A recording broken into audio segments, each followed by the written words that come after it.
fashion.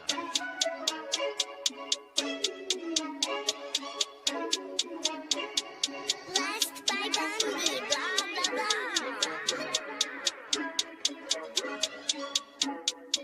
Started off with a bit, now I got coin. I see where y'all going. Been poppin' since Web 1, hella hoes on Web 2. I was living a dream, now I'm on Web 3. And it is what it seems, topping the pyramid schemes, I'm telling you. I'll sell you a percentage on Nebula. Shout out to Vince, yo, set it up. Surfing on the web and I'm shooting at 3. I've been goated when I got my G. I'm an alien boy from a different planet, yeah. So I got my drink, I'm riding in the 1920s Model T Ford. Call her Era Lord. Call me Levi, playing on the keys, boy. And I'm about to put my gloves on. If I said it, then I meant that. Yeah, I like that one, I'm about to get that. Crash that whip for the drumsticks, whiplash. I'm about to get them all. Are you with that? In a white boat, surrounded by blue. I want one, but I got a cop too. I wanna fly high in the sky, arms out wide, trying to soar from a bird's eye view. I'm on fire, Ricky, Bobby, cracking the pavement, Whitney, Bobby. I'm a Saki bomb, Hiroshima, Nagasaki. Bruce Wayne been a dog, and I keep it 101, cause I'm feeling kinda spotty. You sipping on some rock, and I'm sipping on octane. The only thing around my neck is the Started off with a blockchain. bit, now I got coin. I see where y'all going. Been poppin' since Web 1, hella hoes on Web 2. I was living a dream, now I'm on Web 3. And it is what it seems, topping the pyramid schemes, I'm telling you. I'll sell you a percentage on Nebula. Shout out to Vince, he'll set it up. NFT, Twitter, blockchain. Seeing with the ghosts and we ballin' like the Brown James. Crypto. We can make a trade, get the memo. Refuse not falling for the FOMO. Listening to coffee with Captain. You know we worldwide, they loco. I ain't never gonna stop rapping. Orlando, yeah, we working magic. We rocking Ethereum NFTs. I just went and caught me a half base. Man, I got a shout out Started to off with a 40. bit, now I got coin. I see where y'all going. Been poppin' since Web 1, hella hoes on Web 2. I was living a dream, now I'm on Web 3. And it is what it seems, topping the pyramid schemes, I'm telling you. I'll sell you a percentage on Nebula. Shout out to Vince, he'll set it up. Freaking the mood to choose one, but they got knowledge to move, son. I'm shocking in shades with my brother in shoes. Yeah, them blues is coming. Even though it's hard to pick, eeny, miny, mo, soda on the mix, no biting lips, it's time to go. Index number 1, no thumbs up, you gotta scroll. Looking at the ghost in studio, it's time to go. Had a helmet on by myself until I met a mask that wanted to have a face off. So I had to bring my chainsaw, full tank of gas in the drive with my brakes off. I'm A1, but a different kind of steak sauce.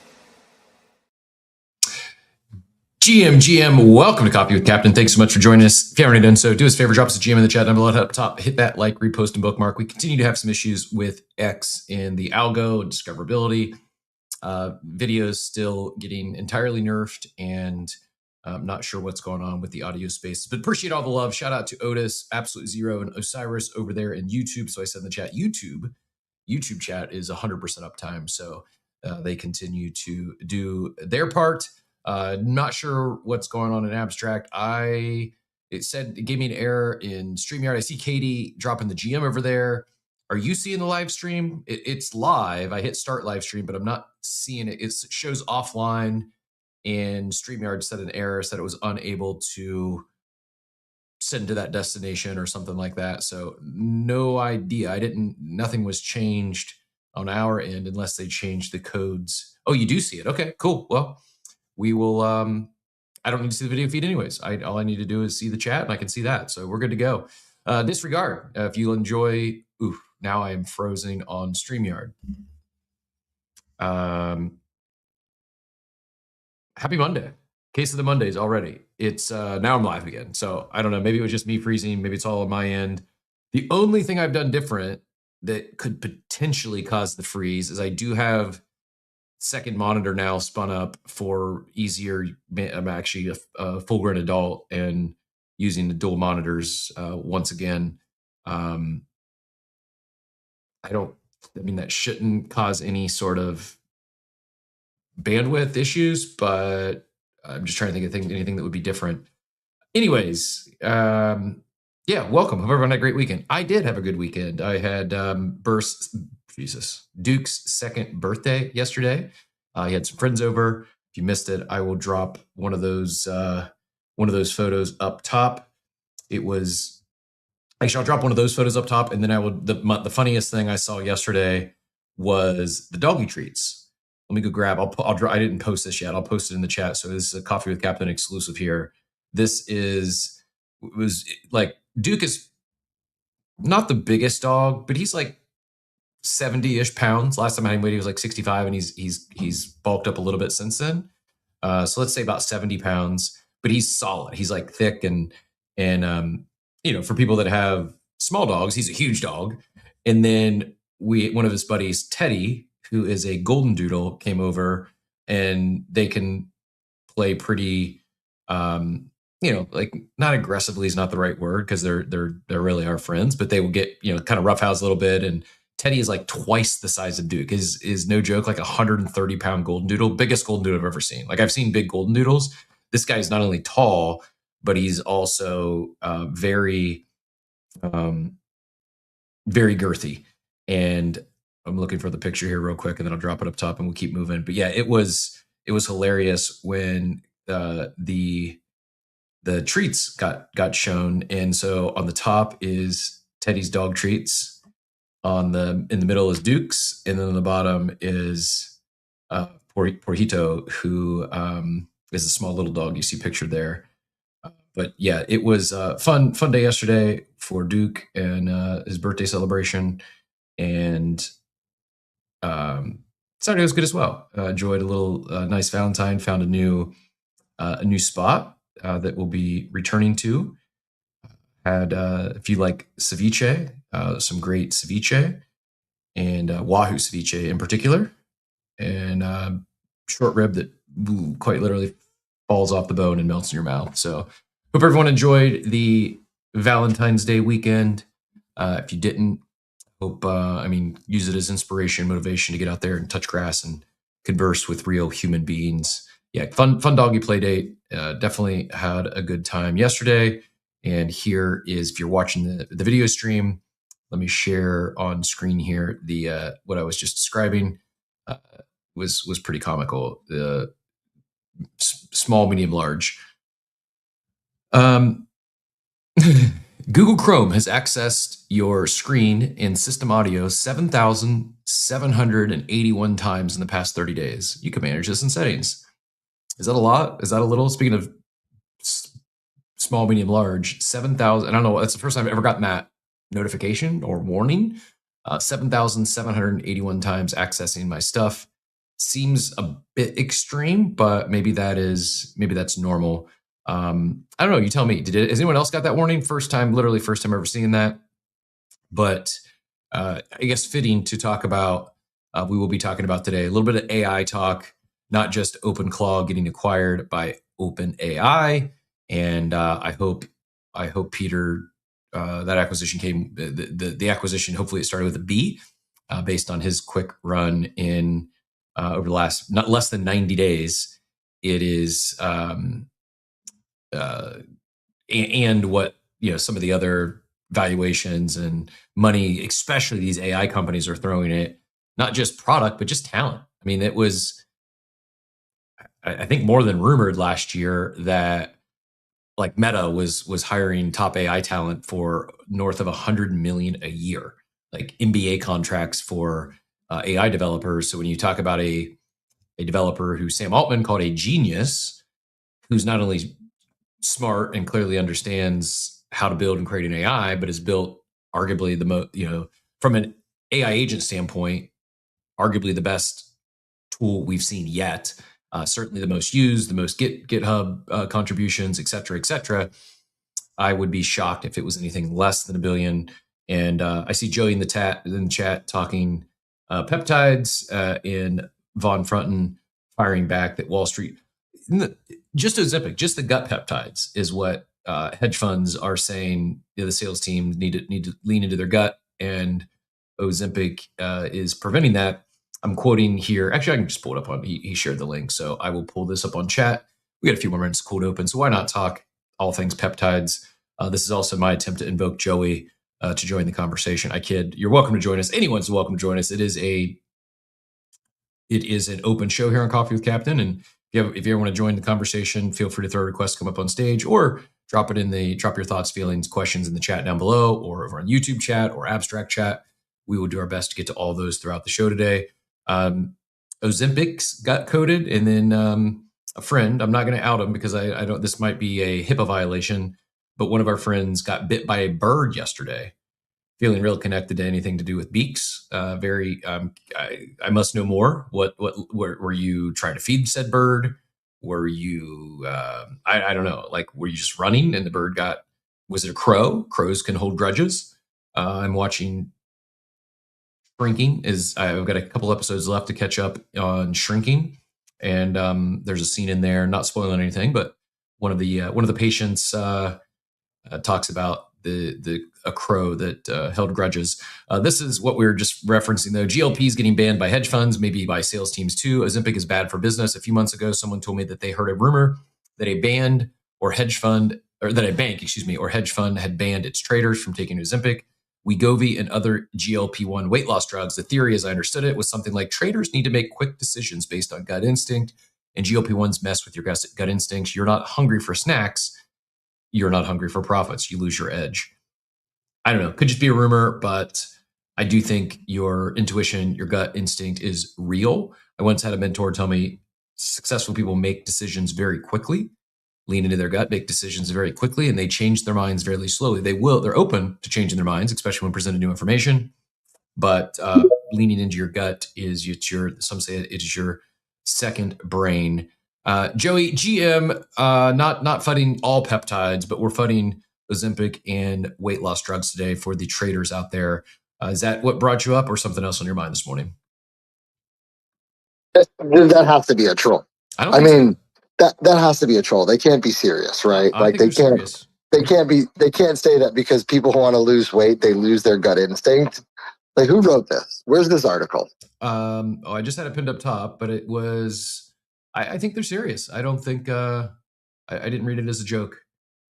It could be. I don't know. I'm just guessing. But GLP-1s, all GLP-1s do is they're just they cut out what they call food noise, right? So like the desire to want to like what you said, like snack and overeat, right? Like in America, we have this problem where like you go out to eat and you pay, $25 for a bowl of pasta that's twice as big as what it needs to be because the restaurant wants to make you spend $25 instead of $15 for a serving. And most Americans will sit down and eat that whole bowl of pasta, right? GLPs will prevent you from doing that. So I don't understand how that's at all connected to somebody's intuition.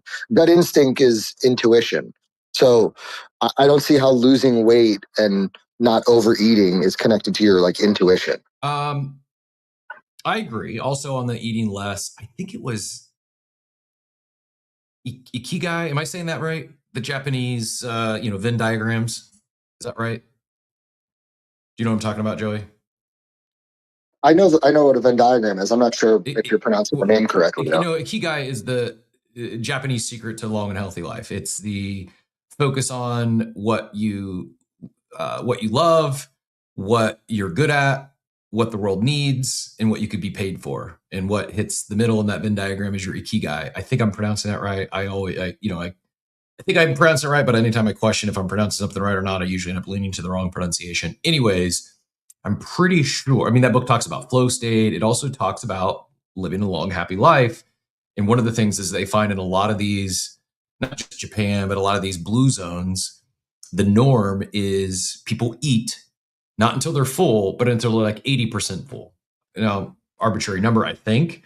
But basically, like, you stop eating before you're full is the TLDR. And I hear you. I also, that food noise, it's cutting some desire off. It's cutting something off in your brain. And I don't know, maybe it's a reach, maybe it's a troll, but I can see there's some connection there to being less, I don't want to say less driven, but yeah, less motivated, less driven, less of a feeling the need to go harder or all in. And also, who's buying 25 bowls of pasta, Payne asks. And then counter that, Otis says, yeah, Otis said, I wish a bowl of pasta only cost $25 in these parts. I appreciate, like, I guess a foodie. I appreciate good food and enjoy a good dining experience. That said, like, it's gotten extreme. Like, I'm not going to sit here and vent or rant about inflation, but you used to be able to go out and have a really nice dinner for two for, say, $100. And I don't live in like New York City or Miami, and it's challenging now to go out and have at a nice restaurant and have a dinner for two of less than $200. And if you're adding drinks, like, you're looking at like a $300 ticket after tip. It is very real that, yeah, I'm can I find a bowl of pasta for less than $25? I'm sure I can, but all in, it's yeah, food inflation is very real. So much so that I'm actually now in the market for a half or a quarter of a cow. If anyone knows, I know it's the wrong time of the year for cow. this. I've done that before. I've got a great company. We can split a whole cow if you want. I don't think I need a half. It's a lot of meat, but I think if someone wants to split a half a cow, I'm in the market. My cousin actually raises cattle, and my mom and brother last year and then this year they already have an order in. But I missed the window. He needs to know. It's like, he's a small private farm. He needs to know, like, in September, October, basically the order, so that he can buy the calves or make sure he has enough calves for this coming year. And I didn't even think about it until January, February. So I can't. Look up Haw Creek, Haw Creek Cattle Company. That's where I got my whole cow from. In April of last year. Okay. It's like a 4-month lead time. Yep. So you reserve a spot. But that's where I got I split it with 3 people. We got a whole cow. I took half. They each took a quarter. I drove 4 hours to go pick it up in a bunch of coolers. It comes frozen. But look up Haw Creek Cattle Company. Cool. Yeah, appreciate it. I'm down to split it with you. We can make it happen. Yeah. No, it looks like Jacksonville area. Is that right? Yeah, it's like right outside of Daytona, pretty much. Good. I'll kill 2 birds with 1 stone. I'll go back for that's where I got my Botox. So I'll go back for a second round of Botox and pick up a cow. We'll kill 2 birds with 1 stone on the trip to Jacksonville. Otis, yeah, supply chain gets expensive when everything has to get to the top of. Oh, he lives in the mountains. I get it. Yeah, that probably adds even on top of inflation, supply chain stuff. And while we're talking about it, I was actually just injecting a GLP-3, so it's funny that we're talking about this right now. This is probably the best argument against GLP. What is the numerology mean? What is it? I have no idea. I know a GLP-1 is the weight loss drug, but why is that a 1? What is a 3? What help me understand the vernacular or the GLP-1 does one thing. It cuts out the food noise, suppresses your appetite. A GLP-3 does 3 things. Cuts out the food noise, regulates glucagon, which is connected to glucose and insulin production. And then it also is a thermogenic fat burner. So that's what a GLP-3 is. So like retatrutide is a GLP-3. And that's what pretty much all the fitness people are taking now, which is the GLP-3. I have a friend who's a diabetic. He's in his 60s. He's on a GLP-3 to regulate his insulin, and it's retatrutide is doing an amazing job of it. Makes sense. The Von Brunton adds, there are early studies that GLP-1s also reduce other desires, such as desire to drink, sex, etc. It affects part of your brain that deals with pleasure seeking, of which food noise is a part of. So if greed is fueling your ability to trade and sell, there is some logic there. I mean, to me, I'm not a scientist. So what do I know? Nothing other than what you all tell me and ChatGPT tells me and the X timeline tells me. That's my education nowadays. But logic and rationale says if something's inhibiting your desire for food, it's not too difficult to connect some dots where it could be mitigating your desire for other pleasure-seeking things. Gambling, eating, sex. Again, I don't know, but I think there's enough logic there that I don't think it was necessarily a troll post. And is it accurate? I don't know, maybe not. But I could absolutely see some hedge funds saying, "Hey, we want sharks out there. We don't want you losing your desire for anything." Now, that said, Otis probably has the best counter to this in saying the 80s TradFi vets would disagree on the suppressed appetite theory. There was a particular another drug, non-pharmaceutical, that was very popular in the 80s in Wall Street. So I've been told, never experienced that myself, but while it would drive energy and I don't know, it also suppressed appetite, so they say. Atari, welcome to the stage. Not putting you on the spot. You don't have to talk about 80s Trad 5 vets and what they use to enhance their performance whatsoever. Feel free to take whichever direction you'd like. Welcome to the stage, GM. Hope you had a good weekend. Hey, what's up, man? Always try to join in whenever I can with you. Always a good show. So yeah, I wanted to hop on the Reddit TrueTide convo. I'm not any kind of expert, but I just dropped a YouTube video. This guy, Dr. Trevor Bachmeyer, in your comments. Okay. Not sure if you guys have heard of him. I haven't. What's he gives like an hour breakdown of the science and every study behind Reddit TrueTide and why weight loss is just kind of like a benefit that's not actually the primary goal. Interesting. Yeah, they consider it like a firmware for your update for your metabolism. I started it a week ago. I do not feel any, besides I could care less about eating. I don't feel any hindrance in my mind. I'm still just as sharp with my instincts. I know a lot of people on it that are really smart people. There could be all sorts of issues with this shit in the future. I'm not like claiming it's, but I don't know, man. I can't really get behind the it blocks. I mean, think about how many TradFi traders are going on binges and smoking weed and doing all sorts of weird shit. Like, this is not like a psychoactive drug, but I do understand your point where you're saying it could block a receptor in the brain. It's just, I don't know. I have a hard time getting behind that. Interesting. I'll check it out. Yvonne Prutton adds, not to get scientific, but GLP-1s only affect one gut hormone, GLP. Retrutide is a triple antagonist affecting three separate gut hormones, GLP, GIP, and glucagon. We're getting big brained here on the show. Mayhem does double down on 80s had a great appetite suppressor that actually drove ambition and greed. The white one we were referencing a few minutes ago. And Zane asks, whatever happened to just eating at a caloric deficit? How do we go from that to injecting things in our body? I'm with you. I'm not shaming anyone that wants to inject things into their body or wants to lean into these, I don't know what you're going to call it, like,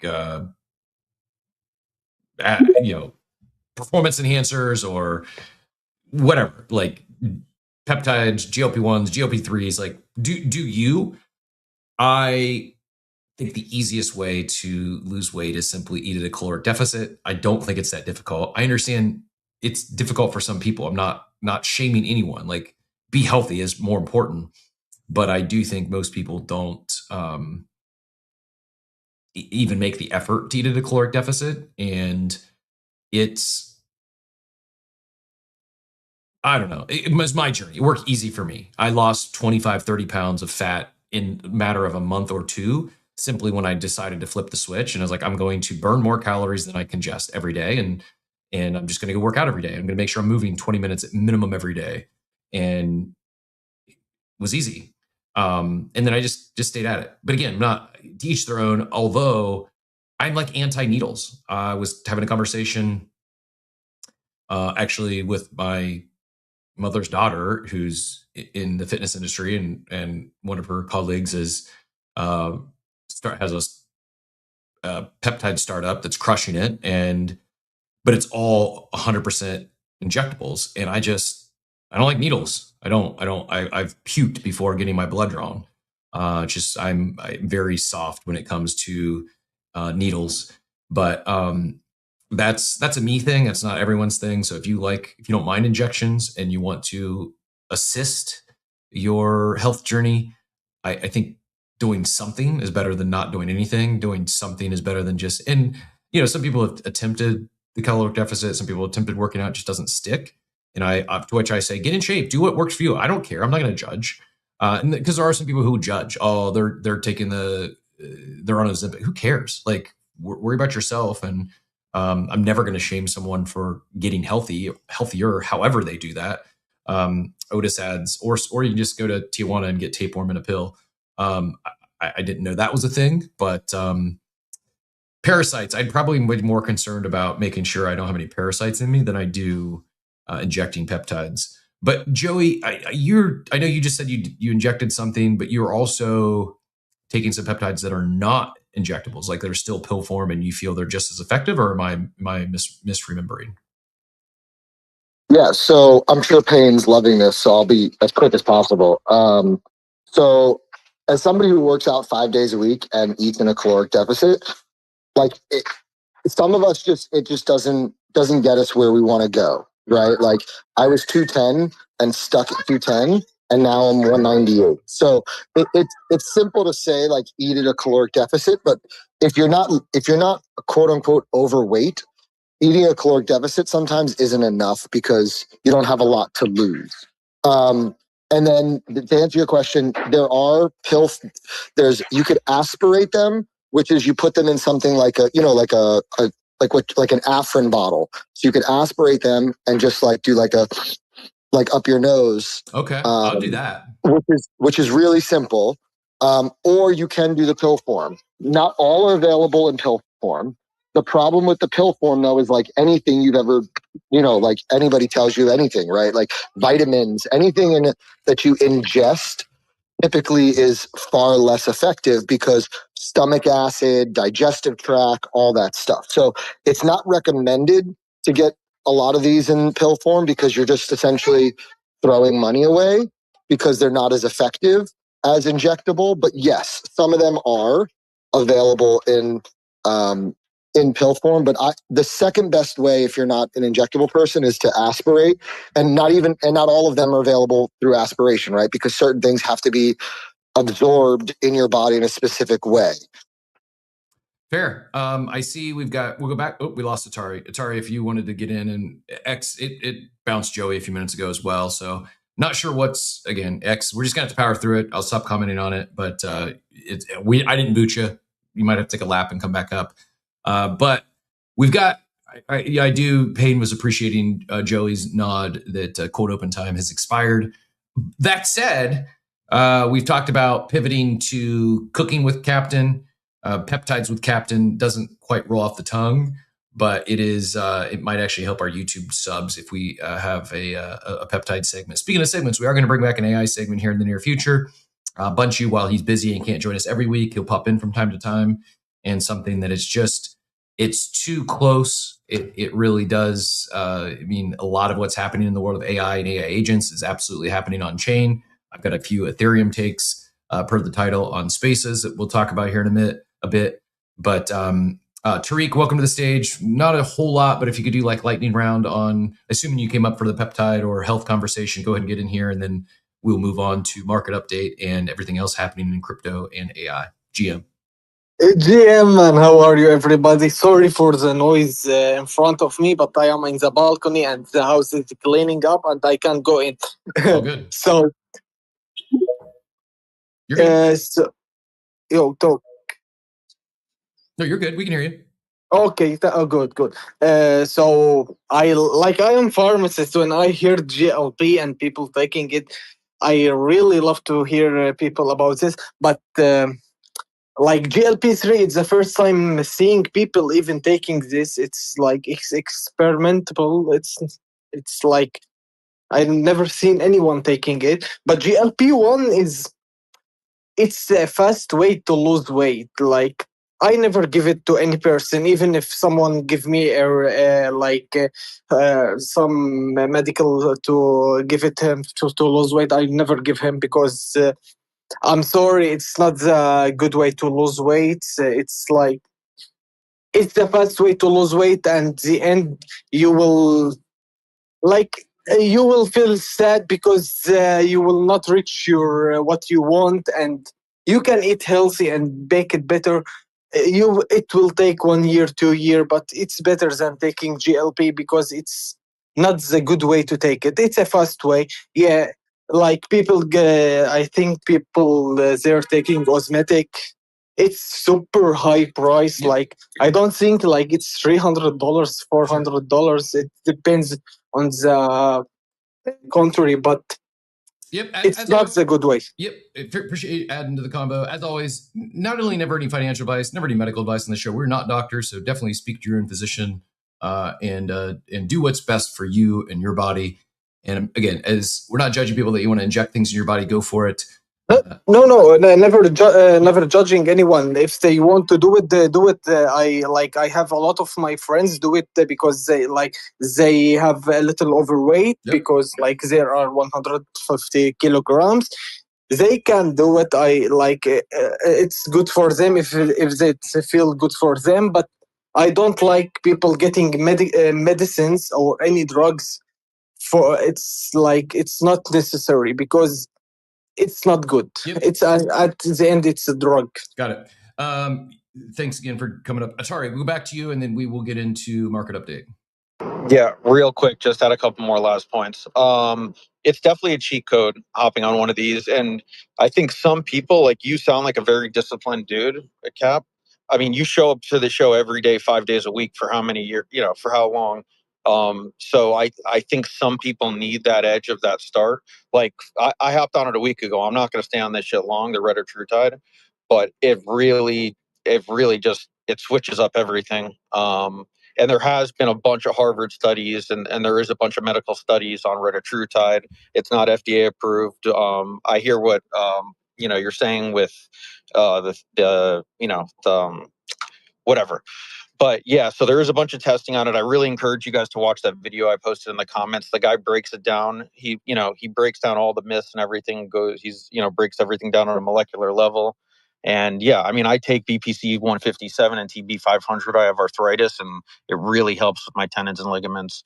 So, but yes, there's risks to everything. I'm just and yeah, the needle thing, bro. The insulin needles are so tiny. You don't really get used to it. But yeah, I'm just pretty excited. Oh, last thing, make sure for anybody that's interested in the Red or True Tides, non-medical advice, make sure you also get yourself like a Super B complex with choline and everything in it. Really important to take while you're on, especially doing the fasting and everything.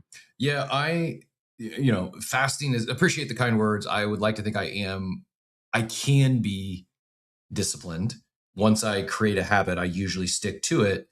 That said, I also consume copious amounts of caffeine, and I definitely have vices and unhealthy things in my life, and I'm not far from perfect. There's definitely things I could do better.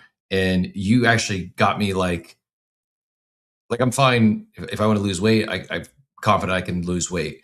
But as I age, it's my ligaments and joints that are failing me.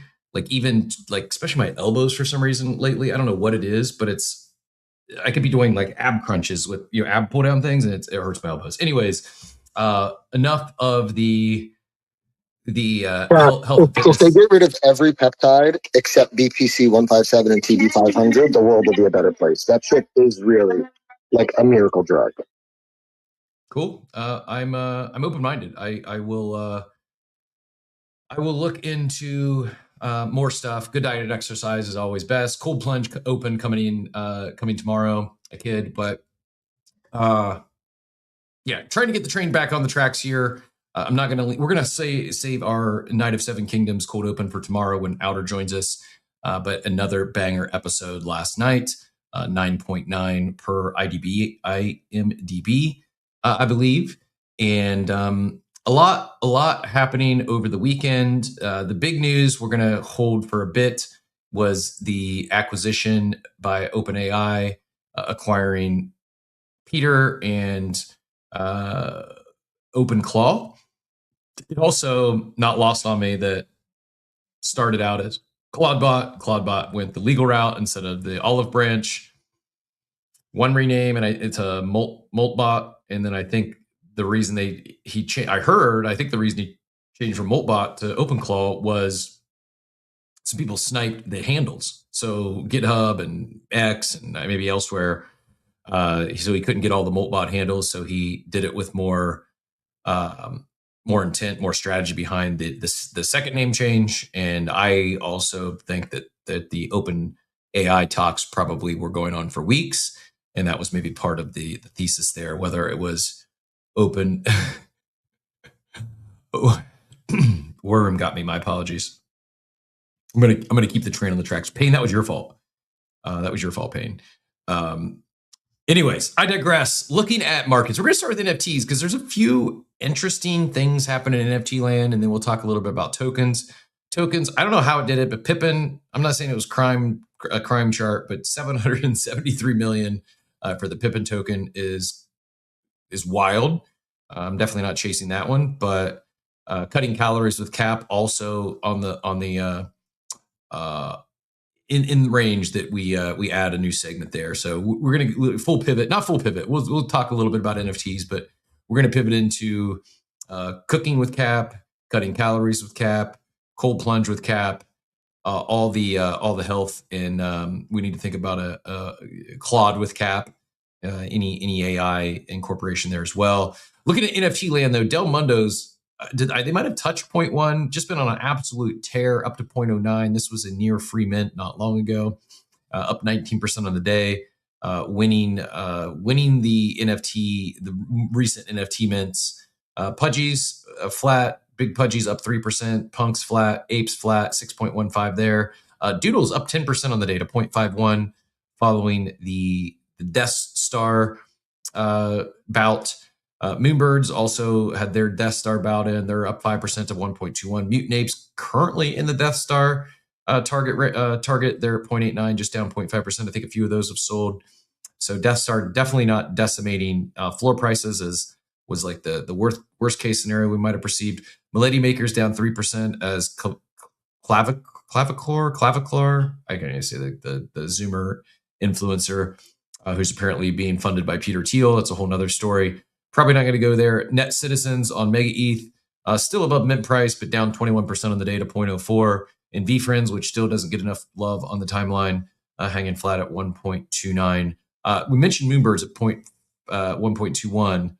I don't know if you can see it. Let me stop the screen share. You get a better chance of seeing here. In the background there is I forgot about these. My daughter, who's an artist, she's probably going to be embarrassed that I'm even showing these. These were she did these a while ago when she was, let me flick on an overhead light. One second. She did these a while ago when she was probably in her early teens, I think. The two owls. She was for a bit, she was really into owls. And so she did the two owl pieces you see there. I was like, man, I missed the boat here. I probably should have attempted to angle for some more burb, or I don't know. I kid, but not really. So giving some extra love there on the old art as I cleared out storage unit, and I think that's about it. Actually, if you want to see something else, a little some nostalgia. One of we took when we rebranded, when I merged with a larger competitor, took one of the it wasn't the main sign, but little lit box sign from Channel Letters that of yesteryear. Phone Surgeons was the brand, so you see the stethoscope and the PS. I did not have enough to take, or no need to hold a 12-foot channel letter sign that had the whole brand, but paying homage to yesteryear with a lit sign.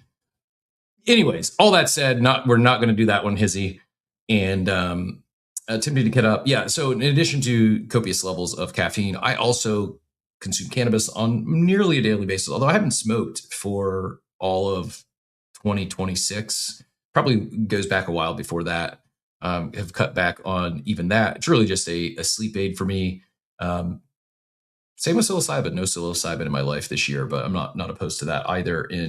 Everything in moderation. I think that's what people get wrong. Whether it's coffee, which is the one thing I don't really consume in moderation, although I do cut it at noon most days. But yeah, I think most things in moderation are okay. It's when people get over the top on things, substances that or activities that lead to problems.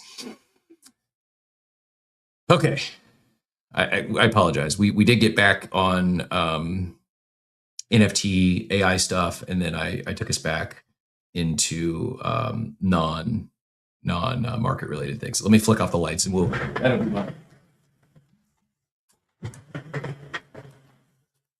back. Okay, here we go. Talking.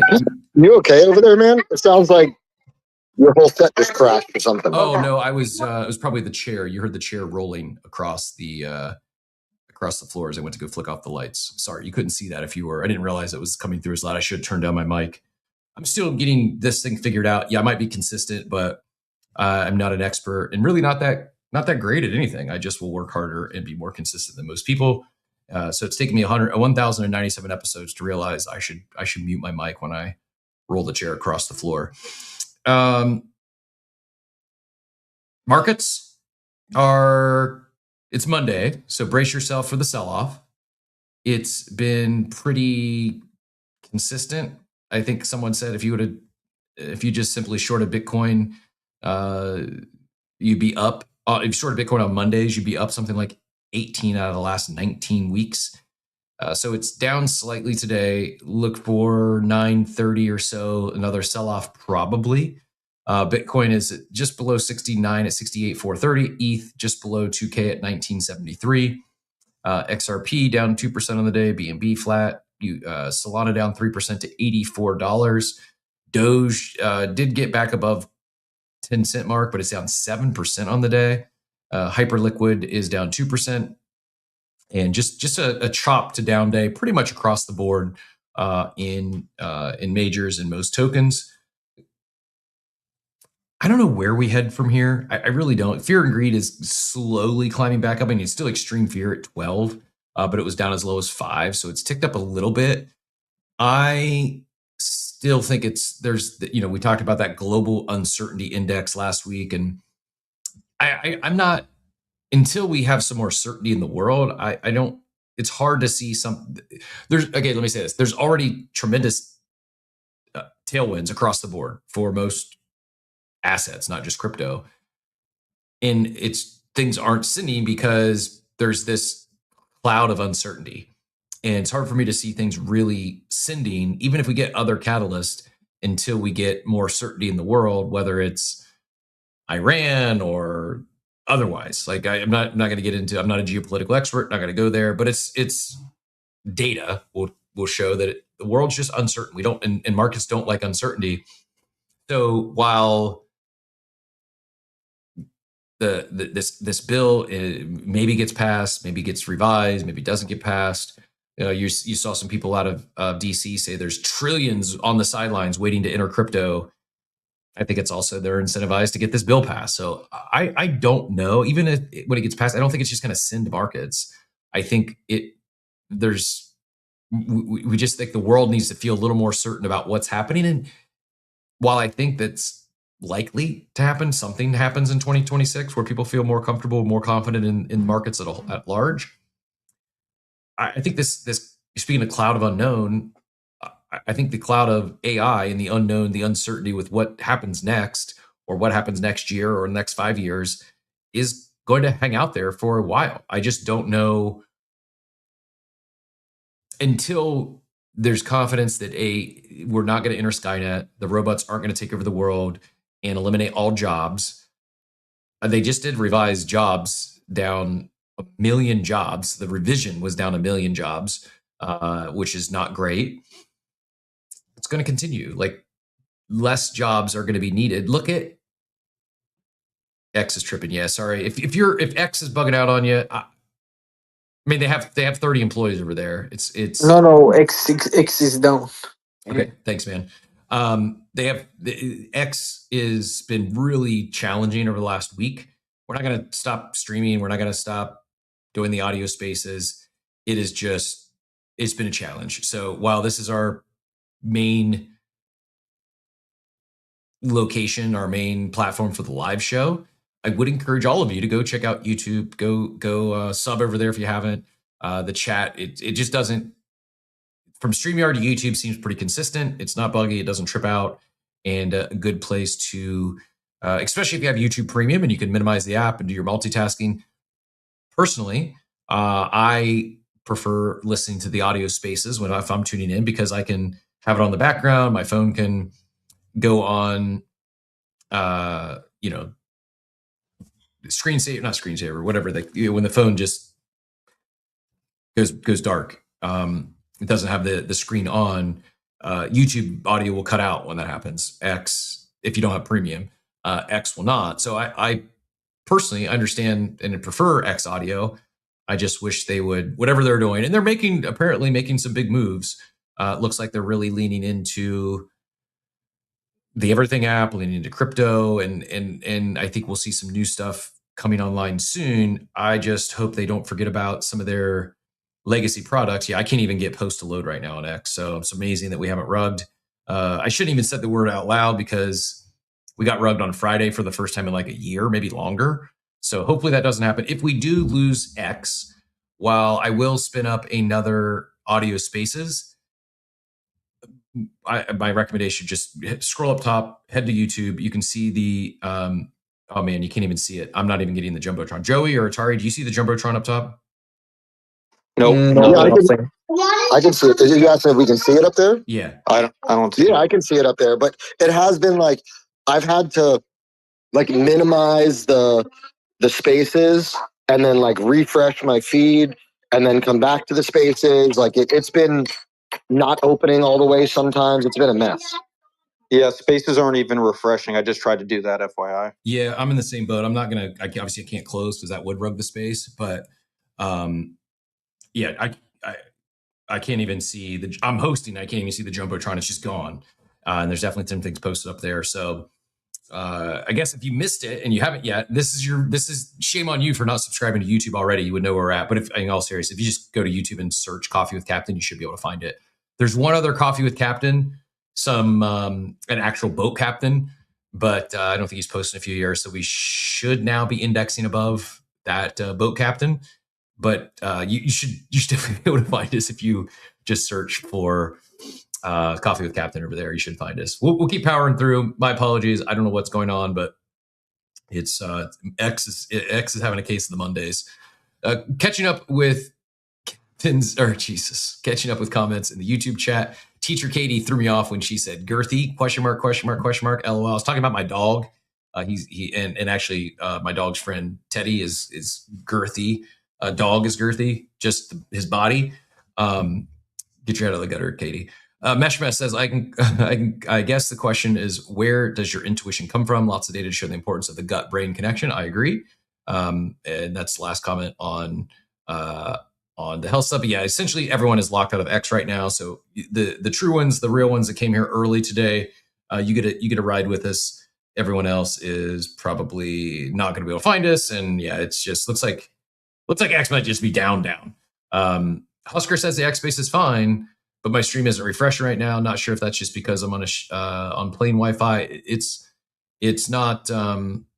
There's definitely something going on with X. I don't know what it is, but it's not you. It's not your plain Wi-Fi. I mean, I guess it could be, but X is not cooperating this morning, which is unfortunate because there are some other X things I would like to hit on. Zane says YouTube Premium is the only subscription I'll never give up. Best $15 a month he spends. Help me understand why, Zane, because I personally don't watch YouTube like the kids watch YouTube. Not knocking it. If I'm consuming content, if it's video form, I will most often watch, I get in bed, I watch Netflix or Amazon Prime. If I'm consuming content during the day, I want to consume audio content. And so podcast, X Spaces, I guess you're going to tell me, well, you can consume that audio content much easier using YouTube Premium than not having YouTube Premium.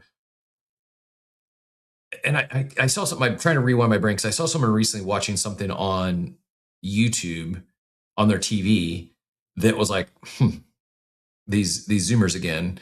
I can't remember what it was. It may come back to me. But I had that conscious thought recently, like maybe I should start consuming more content from YouTube.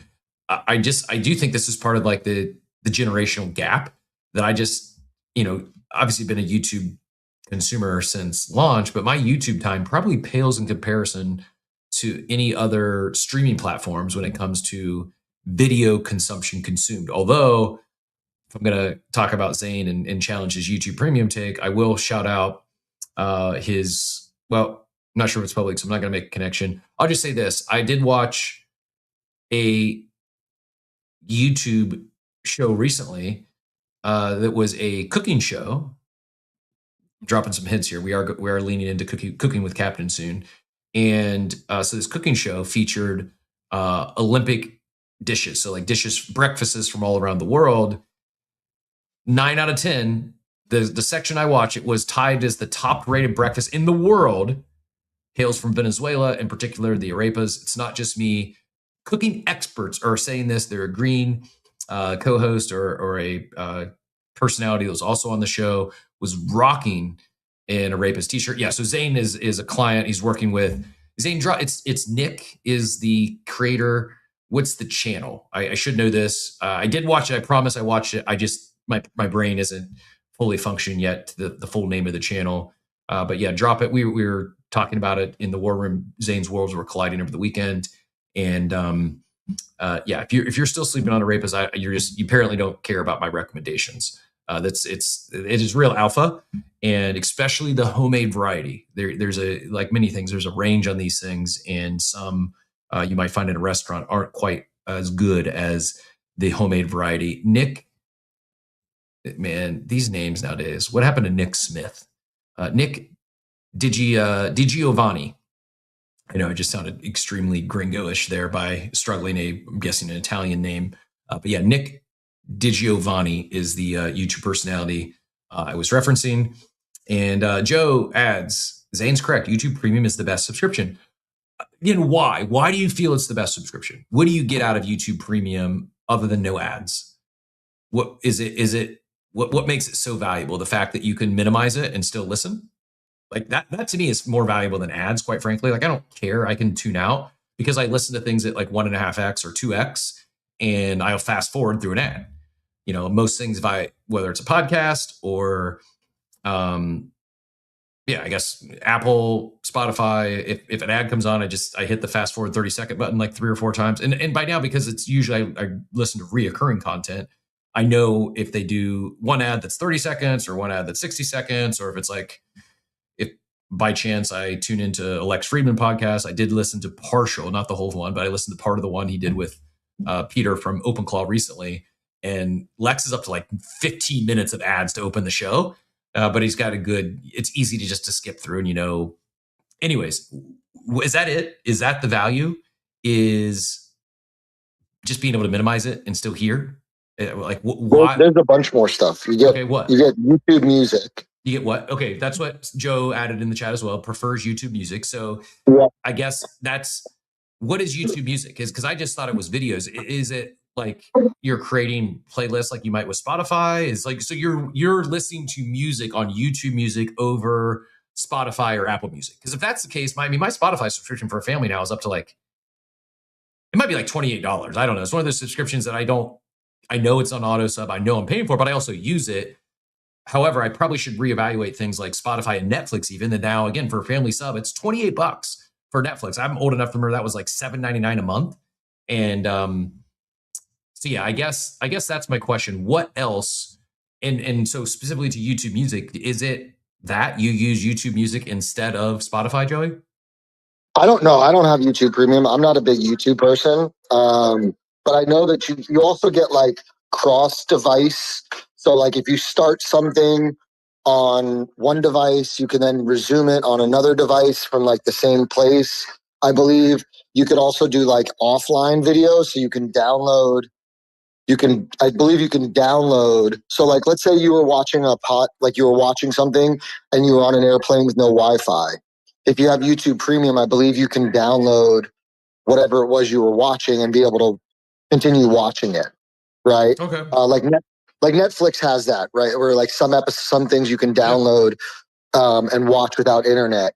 And then higher, I believe there's also like you get a higher bit rate as well, which I don't know if that really matters. That wouldn't really matter to me, but I would imagine if you're like everybody has their music preference. Like I use Amazon Music because it's free. It's included in my Amazon Prime subscription. So I don't pay for a music service.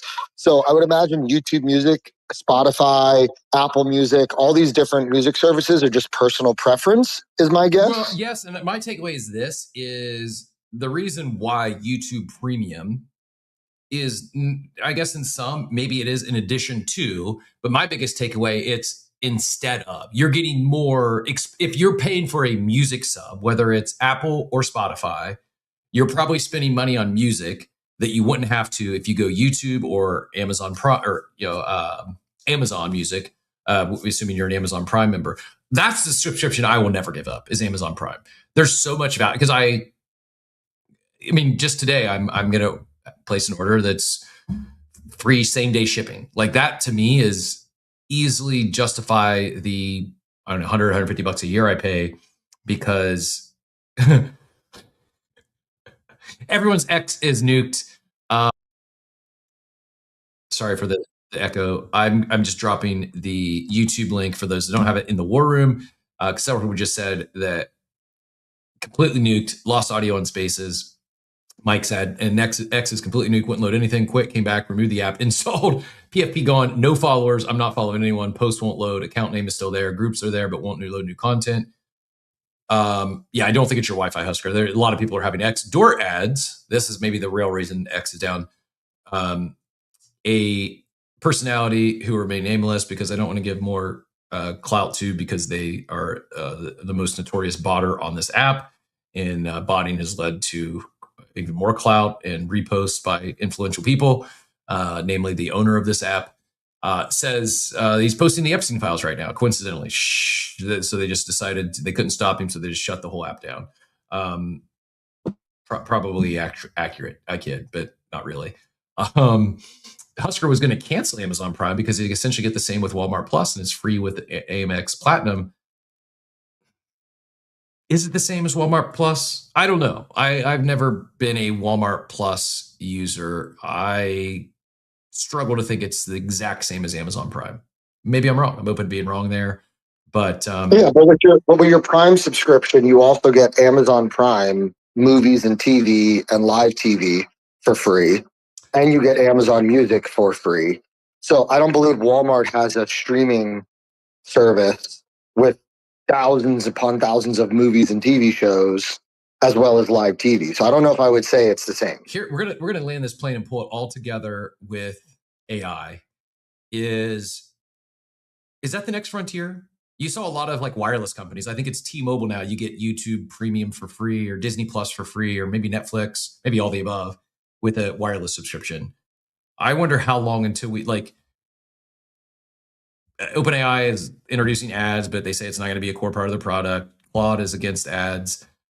I do think that the value for premium subs is very real. Like the $200 threshold is attracting the best developers in the world and corporations. And if you're a power user, it makes sense. Even the $20 a month makes sense. I wonder if we see that as the next bundle, where if you're you already see it with OpenAI and excuse me, and Claude, really, I guess for that matter, we're getting access to other things. Today, it's mostly in the realm of AI.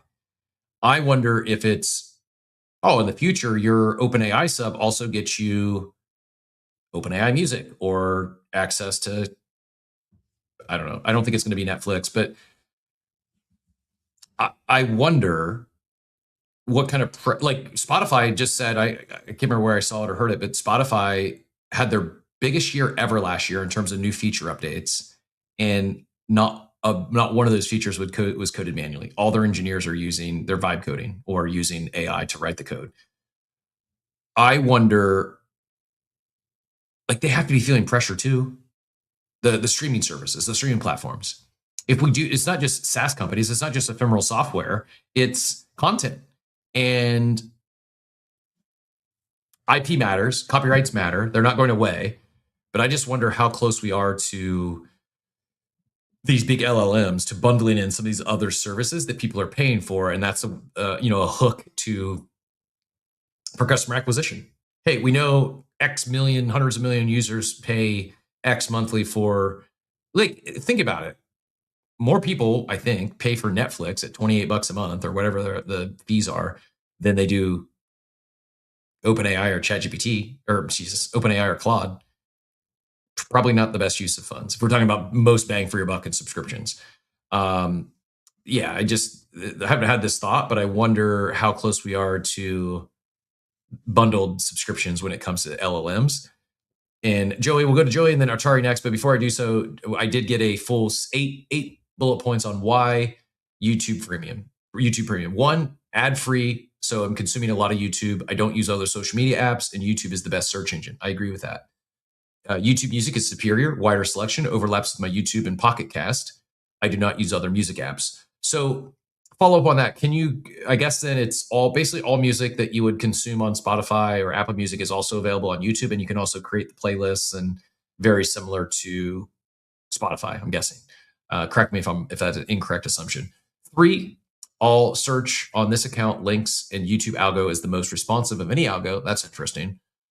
4, stream is prioritized. 5, using 50 gigs a month on phones, YouTube. I have my video downloads, music and music list downloads, custom playlists. Okay, you answered the question. 6, I use a specific platform to generate notes on videos. Ads free is the way to go with that. And YouTube also has the best movie selection. I was today years old. I learned that YouTube, you're talking like full feature length movies on YouTube. I did not know this was a thing. I just thought it was like clips of movies and highlights. And minimize and run passing in the background. I do agree. That's when I had it in the past. That's the biggest value I took out of YouTube Premium was be able to minimize it and run it passively. As most time I'm consuming anything, I'm multitasking, and it's much harder to do if you have to keep the app open. Although most of my work is done at the computer and the desktop, and so I can throw it on another tab and no worries. But if I'm walking the dog, for instance, I do agree. Yes, you can watch full feature-length movies. I had no idea this was a real thing. I had no idea YouTube had full movies. So today I learned, and today I got sold, if nothing else, despite X issues today. These X issues directly generated $15 a month in revenue for me to become a YouTube subscriber.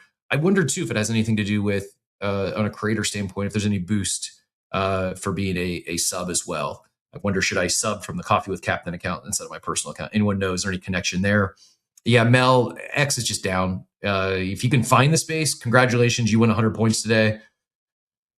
I don't know what's going on. Hopefully they get it figured out sooner than later, though. It hurts, especially when you're talking. I mean, fortunately, we have sponsors who are understanding and great partners, and they're long-term partners. But fortunately, we don't have like an interview today, a sponsor interview today. That would be, we'd have to run it back. Would not be fair to them. But appreciate all the love here, regardless. And it says with Walmart, you get Paramount Plus for free. It's good value. Paramount or Peacock with Walmart Plus. Those two are at the bottom of the streaming list. It says Von Front. We have Peacock for SNL, a show or two, and recently canceled Paramount. Yeah, I'm not big on channel subs. I saw Jesus jump back in. Jesus, after the next topic, we're going to go to Joey and then Atari. And Joey, I am going to do a quick coffee refill. So if you don't mind, if you get done and I'm not back yet, hand it to Atari. And then when I get back, we are going to talk. We're gonna keep things moving with actual market stuff. I promise. I've got some pretty bullish ETH takes, and then Jesus. What I was going to invoke you for is the Xeet creator cards. It's not too late. I think you've got some time, but the window might be closing to be early to Xeet. And some people I've seen some takes. Oh, it's just the next fantasy top. It's not fantasy top. I'm not disclosing any inside info or anything like that. I think they're doing some things really different, and maybe it flops. Maybe there's nothing to come of it. But right now, you can go build a deck. You can go capture. You can go collect creator cards. You can go participate for free. And these are the types of things in crypto. If you're an active participant, when you can participate with just a little bit of your time and little to no capital, it wouldn't be the first time we saw something that became a tremendous financial win. And maybe this isn't. Maybe it ends up being everyone stops talking about it a few weeks from now. I don't think that's going to be the case. It's not Fantasy Top. It's not InfoFi. They're really doing some things differently. That's got me excited. I am an advisor for Xeet, so there is some bias baked in there. I do like pawns. The reason I agreed to be an advisor is because they're doing things differently. It's not just another InfoFi platform. I think some of the stuff they started doing pre Black Tuesday or whatever the day was that they nerfed all of InfoFi, a lot of the other InfoFi platforms also started to copy or attempt to replicate because it was different. And I did not enjoy the AI slop that Info5 brought to the timeline. I do think there's absolutely something there. I don't think any of them really nailed it yet, and now it's going to have to be a different form factor than what the route it was heading. But I am genuinely excited about Xeet, the creator cards, and I think it's gonna be fun. I think it could, I was going back and forth with NFT brands and alignment. I thought I might get spicy, and I chose not to go there this morning on not all, but many of the NFT brands, especially the legacy brands, and just their overall lack of utility and perks for their holders. I think many of them they aren't even as good as like many Web 2 legacy or Web 2 loyalty programs. Probably not going to go there today, but I will say from an alignment standpoint and utility standpoint, they're sharing in royalties with these cards. Again, they're free today.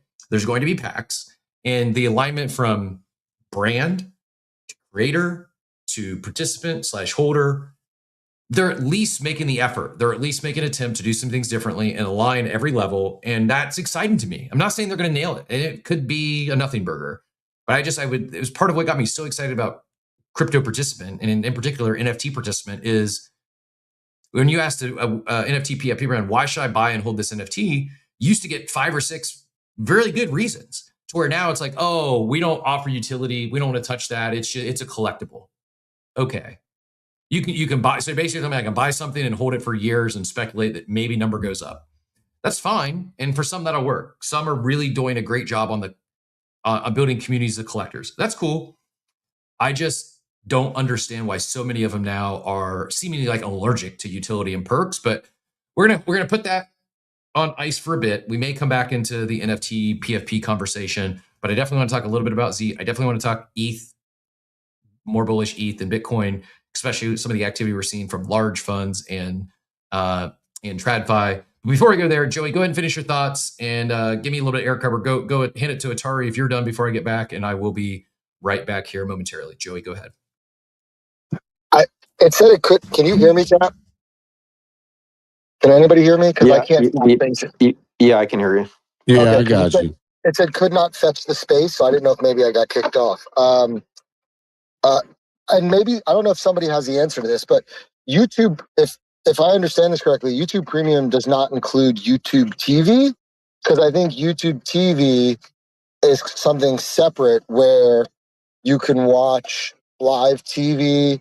Like I know the NFL has a deal with YouTube now where they show some games over there, I think. So for anybody who knows, is that a completely separate subscription, or do you get that with YouTube Premium? And then the other thing I was going to say is it's kind of funny how, we used to complain, and this is going to sound like old man yelling at clouds, but like we used to complain at how expensive cable TV was, right? Like $200-300 a month, right? And you had to add on HBO and add on Showtime and add on this and add on that, right? And now we're paying anywhere from $8 to $20 a month for a streaming service, and there's 12 different streaming services we have to have now in order to watch all these things, whether it's Prime, Netflix, Paramount, Peacock, YouTube, ESPN, Disney, and all this stuff. It's like crazy. And the whole thing with streaming was there was no ads, and you could watch it anytime you want. And now there's 2 different tiers of ads and no ads, and it's like, what are we doing? Like, should we just go back to cable at this point, or what? And have a TiVo, not TiVo, what was it called? The DVR, or TiVo and DVR, where we could just record our shows. Like, it's crazy. Sorry. Or is Cat back? No, I'm back. I'm back. We go ahead, Atari. Are you talking, Cap? Sorry. Oh yeah, can you not hear me? Check. Yeah, we can hear you now. Yeah, I'm back. Go ahead though. Sorry, it's all yours. Okay. Yeah, I just actually wanted to touch on that subject one more time before we switch.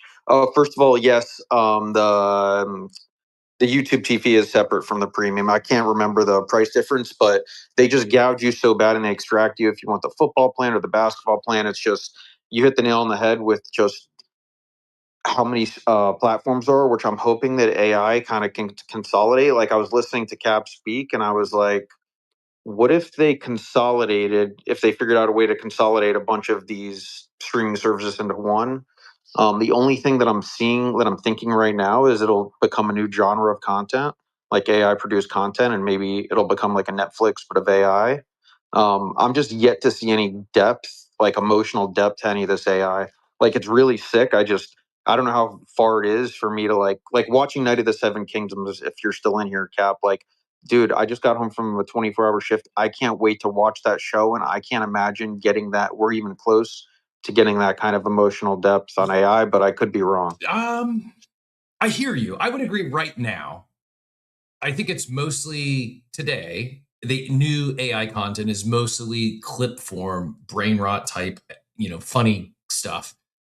But I think it's so early. I do think like fast forward, I don't know, a year, and I would not be surprised if we see full series and full feature length movies being created by AI. I think we're a year might be generous. I think we might see it sooner than I agree with you in the current form. I've not seen anything that was fully AI created. It's like, oh, this has my attention, like Breaking Bad or Night of Seven Kingdoms or Yellowstone. But I don't think we're far away from it. And yeah, I need to like flesh out this thought a little more or flush out rather. I do think there may be something there from an aggregator standpoint, from a I don't necessarily want to be sitting down and creating my own stories with AI. Hey, redo Star Wars with this alternate ending, or redo Game of Thrones the last season with an alternate ending that's not bad. Like, there's just something there that it's like, I don't know. My brain just says it's not real. I know none of it's real, but it's just there's something that I haven't. It's like when the images started coming out, there was this uncanny valley issue that's gone now. Like you can't tell the difference. I think we're at the uncanny valley period when it comes to content, where it's like it's still easy to differentiate human created content versus AI created content. But I don't think that's going to last. I don't think that's going to last forever. Thoughts on that, Atari? Yeah. Well, actually, you got me thinking now, what is it going to look like for celebrities in 2 years from now? Is it just like, and I know I'm not answering your question, but is it just going to is this just going to be like the last of the Mohicans? No. They send out their IP that people can use? I think that's it. I think it's, I'm purely speculating here. I don't know. There's a lot of people far deeper into these industries than I and much bigger brains, but I think the future of like movie stars and personalities that content's created or that they create content like that. I do think it's more of like a license model, and you'll see instead of Brad Pitt going and making the new F1 movie, or I saw something and like this would be like I could see. Look, he's like someone mentioned the next movie coming from that series instead of F1 with just Brad Pitt. I can't remember Brad Pitt's character, the name anyways. Nor can I remember the character from Days of Thunder with Tom Cruise. But the next would be like some world where the two combine. So you have Tom Cruise and Brad Pitt. It's their respective characters from Days of Thunder and F1. But it's not them. It's not the actual actors. It's AI generated characters that look and sound exactly the same. And like, again, I still think we're in this uncanny valley era of content created by AI, but I don't think it's going to last forever. Just like it didn't last forever when you're talking just pure images. X kicked Joey out, didn't like what he was sharing. We're all talking about subscriptions we need in our life, and X Premium is not one of them. A kid, Nikita, we love X, we love Spaces. We just would like not even 100% uptime, like 99% would probably be okay. People like being here. We want to hang out. All that being said, speaking of X and creators, Jesus, I know you're big bullish on Xeet creator cards and the new Xeet program. We are going to have Pawns on the show Friday. So we'll do a deep dive with Pawns on Friday. Hopefully X is back and operating like then. Otis did say they've remade the most expensive shot in that F1 movie for 9 cents with AI. It's floating around X. If that ever works again. Yeah, this is so like Tom Cruise might go down as like the last like real actor, like last real superstar in the world of acting who like did his own stunts and all that. Like rest in peace stunt guys and gals. Like that seems like it. Why would you ever risk your life doing some crazy stunt when you just don't have to anymore? Like you can And like some people, maybe I don't remember it specifically, but maybe this was also a conversation when like CGI and like special effects became such a thing. Like people might have called that cheating. Oh, that's not real. Like whatever, it's entertaining. Like it's good content. Like who cares if it's someone? I mean, I guess it makes it more exhilarating if someone might actually die, but it's like you're watching a movie. You already know they didn't die, or you would have heard of it. She says, I don't know, maybe you joined us to talk about future of movies or YouTube Premium.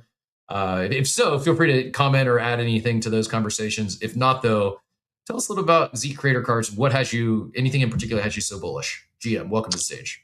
GM, I want to let everyone know, if you leave this space, you will not be able to join any other space. This is the best space going on right now anyways, so there's no need to leave the space. X is just fucking shot. So and I wonder why I paid, $50-something a month for this shit, but it is what it is. No, nothing really to contribute there. I fucking pay for every single thing. I started getting all these streaming apps because it's like, yeah, cable sucks. And now I'm paying like $350 a month for fucking all the streaming stuff, $400 a month. And it's like, it's dumb. Yeah, it cuts the cord. It's dumb. Stop paying $150 with your streaming cable service. Come to this app for $9.99 a month. And now we're all paying far more than I ever paid with cable for the collective of all these different streaming services. I agree. Exactly. So like my sister's the only one that benefits from this, because she and it's pretty wild because you can use your own Netflix account, and instead of sharing the password and running the risk of like losing your account or whatever,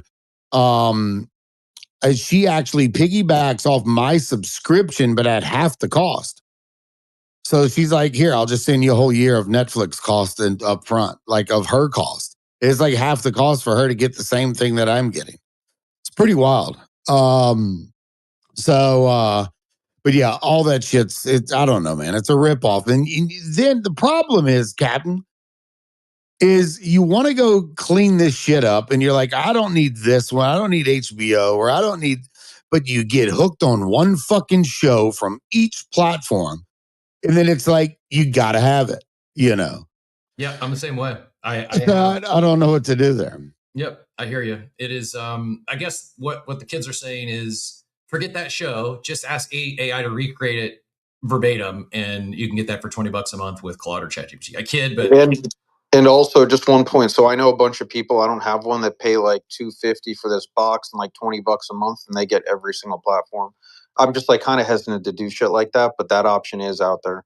Yeah, I don't need some fucking federal agent knocking on my door or some shit. There was so ETH Bitcoin we're going to hit on before we get out of here. We are also, at least flyover. I'm not the expert in the collectible world, but there is some controversy around the Illustrator sale. It was a 6-point record sale. Logan Paul sold it to. I don't even know that guy's name. It's a son. It's pretty wild. It's a son of, my pronunciation's slipping me, but it's a son of current former politician. Anyway, $6.5 million sale. Also some controversy around it. I did pin it up top, but you can't find it now. I will go pull it up on a tab and I'll share it on the video here before we end. But before we go there, why you wanted to talk about Xeet, right? Why should we care about it? Like Thomas even said, Pons was on a space yesterday trying to explain what Xeet is and is doing, but got a little out of hand with some points, was hard to follow. I will agree. I do think there's some merit. It's a little complex now, but I don't think it's overly complex without merit. I think what they're doing and what they desire to do, it's more than just fluff. It takes more than just, talk about this thing, get paid for talking about it. It's so much more than that. Tell me, in your opinion, why should they care? Why should they pay attention? Why should they want to collect cards? One, because these guys are trying to do something new. Mm-hmm. They were never InfoFi, and they played the InfoFi game because they didn't want to try and go out and raise money. They were able to make money and keep that money in-house to build out the product for what it was going to be. And it was never just straight InfoFi. And they've said that from day one. That's why they were slashing people left and right. And then when they started slashing people, that caused wall chain and Cookie and a lot of these other platforms to start doing the same thing. So they started going after people that were botting their posts, that were doing the 3x3 engagement groups, Telegram. So they were changing InfoFi really, really well. And yesterday's space was a complete shit show. Oh, really? Yeah, I was listening to it live the whole time. They wouldn't allow Pons to talk. When Pons spoke and gave them an explanation, Jonah was being a fucking jerk. And I've come to like Jonah, but yesterday was like old Jonah, and it was dumb. And people were taking like words out of context and just like cherry picking certain topics and Scott Fu, and I mean they were pretty fucking dumb. To not even give the guy, they were asking the questions without giving him the answer, and then when he would go answer, it wasn't what they wanted. So it's like, they do their own vetting process, they do their own way of determining what brands they want to work with. And I trust these guys. I have them on my show, as often as possible. And I'm in some backroom chats with them. And these guys know what the fuck they're doing. And they were just trying to point out that, that Pons was a grifter and a scammer, and that Xeet's a scam. And it's just it's just another moment of extraction. And it's like, bro, all they've done is given people money. Like not even them, just the brands they brought on. So, then they're like, they were going at Pons about not doxing like the whole entire team of every brand they bring on, and just being really, it was a point where they were trying to tag on every single little bitty thing. And it was dumb. It was dumb. Why I'm bullish on it is one, that just the bearish team in general. You have Scotty, who's done dev work, not just for pretty much every brand on Abstract, but some other Web3 brands that are on ETH and Base and things of that nature. And then Tolly is a monster as well. I do like Pons. I think his straightforward attitude, he's a good guy. So I do trust these guys. The way that it's going to be coming, like you and I or whomever has a creator card, to be able to get 80% royalties on that card of secondary sales is insane, bro. Yep. 80% and I did the math last night. If you have a $500 sale on your card cap, all right, it's 10% royalties on the collection, which is high, but that's a way to pay creators. So you have a 10% royalty, which is enforced. That royalty, so then you're getting 80% of that 10%. So now you're making $40 on that card just in royalties back to you as a creator. And if you're engaged in tournaments and your squad is doing well and people are supporting you, and your card has that much more value to it, I mean, bro, that's $40 off a $500 sale. We've seen 19E's Pac-Man sale, which obviously it's Pac-Man and it was the biggest, sale on Fantasy Top. But if you had a 19E sale and you got 80% of the secondary volume on that card, I mean, that's a lot of money. But there's a lot more stuff coming to it. We don't know enough yet. But yeah, yesterday was a shit show. That like Bearden, I can't remember his name. Yeah, that's why I came up. I got there late. I got there late, and when I finally came up, I had already heard enough that the first time that Scott Fu guy started talking, I just yelled at him immediately. And then he left. But I yelled at him the second he interrupted me. Burden's a good kid, and he was he was trying to ask good questions and trying to have a good conversation. Unfortunately, he had a panel full of schizophrenics.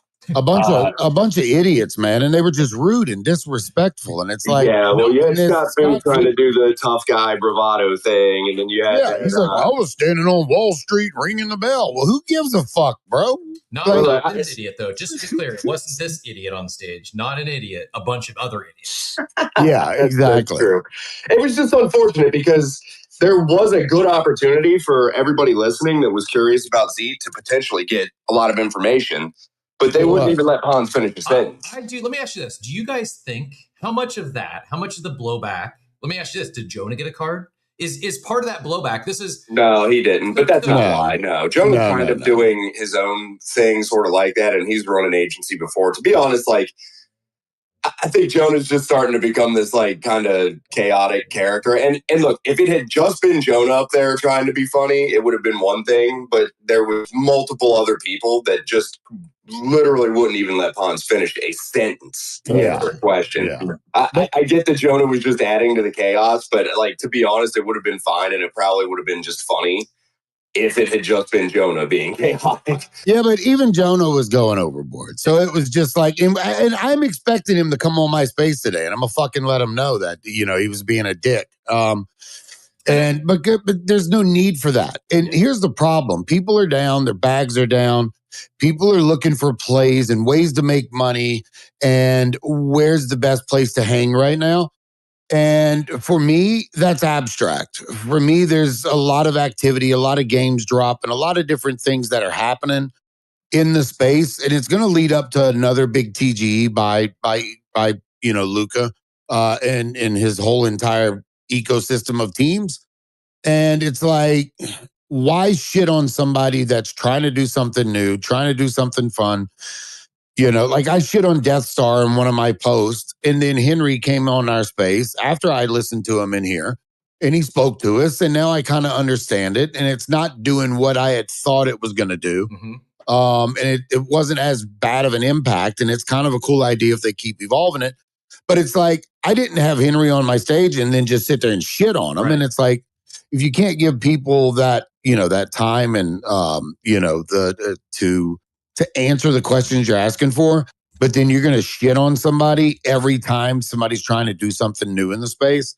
It's kind of dumb. And I unfollowed a few of those people yesterday because it's like, I don't want that kind of shit. Like I try and stay away from negativity. I want, I want to see good things happen in the space.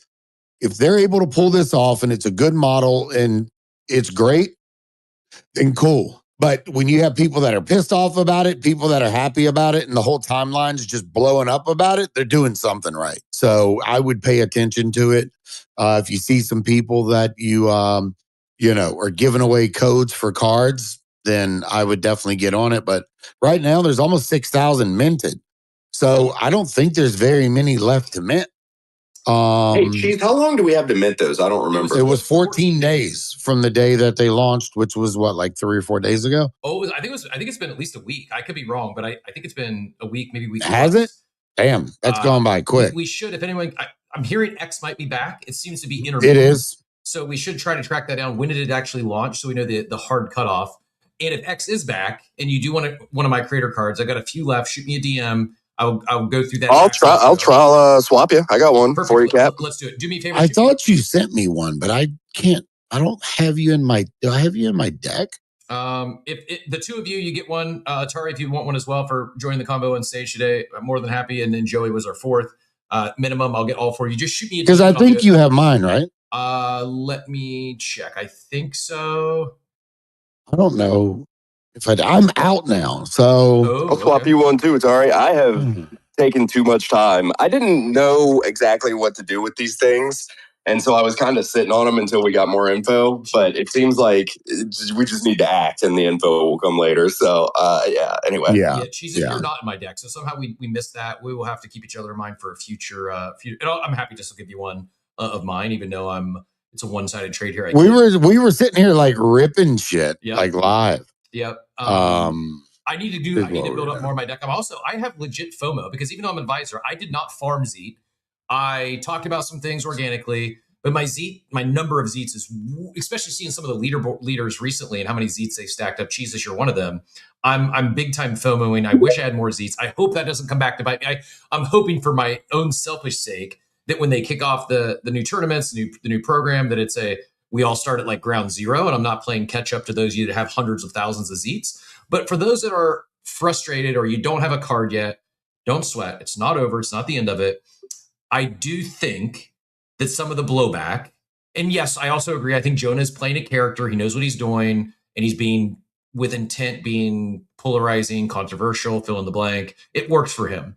But that said, when people are just pouring on and it's repetitive and and they're not letting the founder finish a sentence. It's just respectful, first of all. And I know every show has their own format and style. I don't agree with everyone on the stage. In fact, Henry's a great example. I did not like it at all. I was like, I think the word I used was disgusted when they launched Death Star at first. We had Henry on the show. We talked about it. And I'm not saying I was a fan. I went and bought some Death Star. I bought some token. I appreciate founders, teams doing new things, experimenting on chain. More of that, more innovation, more experimentation.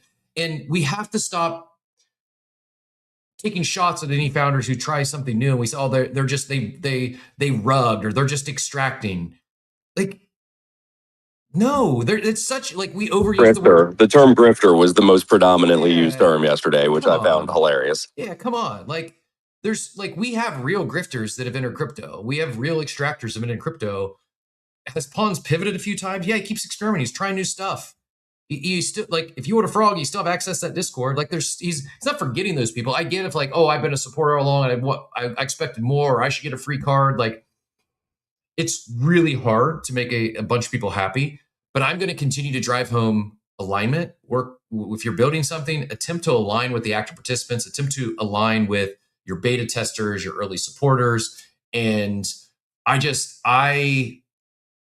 like to see more experimenting. They're not all going to hit. Most aren't, but it doesn't mean it's a rug, or they're extracting, or they're a grifter if they're attempting to do something new. In fact, I'd say it's the opposite. If they're attempting to deliver value and drive something new in the space, it's the opposite of being a grifter. Because a grifter would come in, they'd extract, and they'd leave, and you'd never hear from them again. Atari, go ahead and get in here. Yeah, it sounded earlier like you were gonna pass it to Jesus. It looks like he left to kind of go over a little bit of the Xeet, because I was curious, and I had a terrible experience on Xeet. Just because I did, that doesn't mean, like, if you had Pawns up here, I want to hear, like, I'm actually genuinely curious. I love Henry from CyberKongs. He's actually become one of my closest friends. Just because he's a real person. He's been in the space for so many years, OG and not an extractor. But yeah, I'm just genuinely curious on these cards, even, and yeah, man, everybody should have an opportunity to talk. I'm an absolute troll too, but yeah, some of the big spaces get a little, just not my cup of tea. Yeah, to be totally fair to Jonah, he was being chaotic neutral. He was being a troll to everybody. It was just a pile on between everybody in Pons' corner. But Jonah was trolling everybody, which was fine. But Atari, I'll say this: anything that Cheese would have had to tell you about Xeet, which he's got a lot of ideas, but most of the information is just not out yet. It's mostly speculative for now, right? Like all they're really saying is that it's not Fantasy Top. It's not going to be like Fantasy Top, and that you will be kind of relying on squads and the people that you trade your cards with and everything. So, but there's not like a lot of hard information out yet at this point. Speaking of, okay, what about the Xeet? Sorry, Cap. Last question. What about the Xeets we have? Can those carry over to buy cards? Or? Yes. Okay, cool. We should be able to buy card packs with our Xeets. How much a card pack will cost in Xeets, that's also undefined as of now. Speaking of the chaotic neutral Jonah, I see he's got a request on upstage. Jonah, I'm not ignoring you. Just heads up, we have had some extremely challenging morning on X. We're back. I thought it was going to rug. It somehow didn't rug. So I'm going to bring you up on stage. My request is just remain mildly chaotic neutral, and if we could use hands this morning, would appreciate it. But if the ad fails, it's not me. It's X doing X things. But I saw Benjamin White on stage as well. Benjamin, GM. I'm not sure if you came up to talk Xeet or I don't know, the wide range of topics we hit. It's like the wide world of sports, except instead of sports, it's wide range. I was actually just testing and delighted the X is back up because it's been driving me crazy for the last hour. Yeah, it's been my mobile is still. Oh, I just jinxed it. I was gonna say my mobile is still not loading, but it actually just did reload. Yeah, mine's been up, connecting again and then dropping back down. I came up because I have Xeet cards too, and I've only given away 10 of them. So I probably need to hurry that up. I don't know when that whole thing expires. I didn't really take it seriously enough. And without me realizing it, it went and got busy and everyone started talking about it. So I'm probably going to do that. But I guess anyone listening that wants a card, just DM me and I'll pay you out. Same, and especially those, whether it was Jesus or I see Be Epic, I sent one and it didn't work for some reason. Do me a favor, if you can get your X DMs to work, shoot me a DM. I'm going to go through, as soon as I get off the show, I'm going to go through any of those pending DMs, and I will, I'll share my card link. I'll swap you. Perfect. Please do. The other thing I was going to mention very quickly, and then I'll defer to Jonah because I think it's probably a more exciting conversation, was just the Xeet thing, and it got answered just before the end there, which or just before the last person stopped finishing, which was the fact that you're going to be able to use your Xeets to kind of participate in trading these cards. So I guess at the moment, and Kyle, you're probably in the best position to answer, seeing as you've been listening in. Do we know any more on that and when that kicks in, or are we kind of all a little bit in the dark? I think we're in the dark. I am going to, now that X appears to be working, I am going to see if I can find when it started, because it was 14 days. So we still it was last Thursday. Last Thursday. Okay, so basically you've got until this Thursday. I don't know if it end of day Thursday or no. I think another week on top of that. I think it was literally. I think it hasn't even been a week yet. Yeah, I think it was 2 weeks. And to answer your question, they haven't said specifically like when the cards will go live, but I would assume that the necessity to claim within 2 weeks probably points to maybe after that 2 weeks, right? Got you. That's my understanding as well. Jonah, I'm not sure how much you caught of the conversation. No one's taking shots. Actually got a little defense but it appeared to be, it was a chaotic space yesterday. So people being very disrespectful and just not even letting people finish and firing shots. You actually, I think it was an idiot, defended you, said, to be fair, you were chaotic neutral and just across the board. But go ahead, take it whichever direction you'd like. I also think Jonah's completely washed and gay, but we're buddies like that. I swear, man, I'm going to take away all your NFTs. Your NFTs are mine. There's like you're not being a good goy. Anyway, something about me being an asshole. Can someone summarize that? Because I just got here. I came here. It wasn't just about you. In fact, it was less about. No, I know. Because I'm gonna because I have a feeling that nobody has the full story, but I was there, so like I will go. I went back and listened to the whole space, right? And I think the was a waste of time. Yeah. Okay. When I say I listened to the whole space, I listened to the part where Pons came up forward. Right. And you actually asked some pretty intelligible questions. You also made fun of the other two that were being completely chaotic. They were definitely added to the chaos a lot. So I would say if I had a complaint to make, I would just say that there was way too much chaos, which unfortunately kind of robbed a lot of the people listening of the opportunity to actually get some information during that space from the people on the team. All right, so with that, I will say a couple things and recount exactly what happened. But before I do that, I think we need to start with the preamble, which is you have to understand that these are not spaces where you're supposed to get information. I don't like. I said this to Pons. I said it to Pons on space. I said to Pons, "You're a terrible speaker. Like if I'm to give you any advice, you're a fucking terrible speaker." What do you mean by that? Why are they not spaces where you should get information? You're saying that specific space, or expand on that? I'm not tracking. All right, so like one thing about being a founder is like knowing what you're stepping into. Yeah. Okay. Like if you go into, and by the way, Burden is an amazing host. It's not Burden's fault. Okay. I don't know if you know who Burden is, because you're like on the morning shift. No, he jumps in every once in a while. I'm a fan of Burden, and I don't attend. I don't know if it's time or I don't attend a lot of Burden spaces, but yeah, I've never had a bad experience with Burden. I think he's a decent host when I have heard, and he's added value to this show. Yeah, Burden's great, but you have to understand that. And I like these people, so I don't want them to take it the wrong way because enough people dislike me as it is. Like you are who you surround yourself with, okay? And you need to understand that between AlphaCo and Burden Spaces, no one is there for legitimate information. Okay. Like it is purely a hey. I mean, like maybe they wish it was that way, but like the average people they have up there doesn't allow that to exist, right? But those spaces are purely entertainment, at least from my perspective, and I think from a lot of people's perspective. So if you're coming up to defend yourself, like, first off, Pons already dealt himself a bad hand, okay? There were two guys up there who apparently called him a grifter, which, by the way, I did not call him a grifter.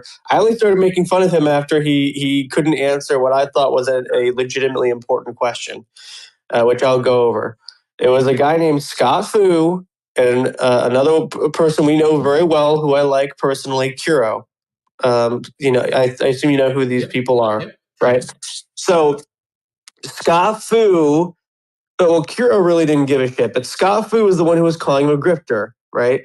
So Pons went on stage, which I think was the wrong move already. He already made the wrong move, right? You have 5 versus 1. Right, you're not going to win a 5 versus 1 Twitter Spaces battle. Like, you're already wasting your time. You're already on the wrong battlefield. Anyway, he comes up and he says, "Well, I'd like you to clarify why you believe I'm a grifter," right? Blah blah blah. And then people start saying some shit. Scott Fu starts being a little more heated than the rest. As I said, I agree. I think Pons is a bad speaker, at least defending himself. The minute Scott Fu starts winning a little bit, everyone else starts piling on because, nobody wants to be on the losing side of a debate. And then you have what I call the schizo announcers, okay? These are people who don't even know what they're talking about. And I won't say the names of who they are, but they're there for pure comedy. They don't know what they're talking about. They don't even know if they're on planet Earth or not. Like, they're living in La La Land, but they're really funny to have on stage. So you're not going to boot them because they're fucking entertaining, right?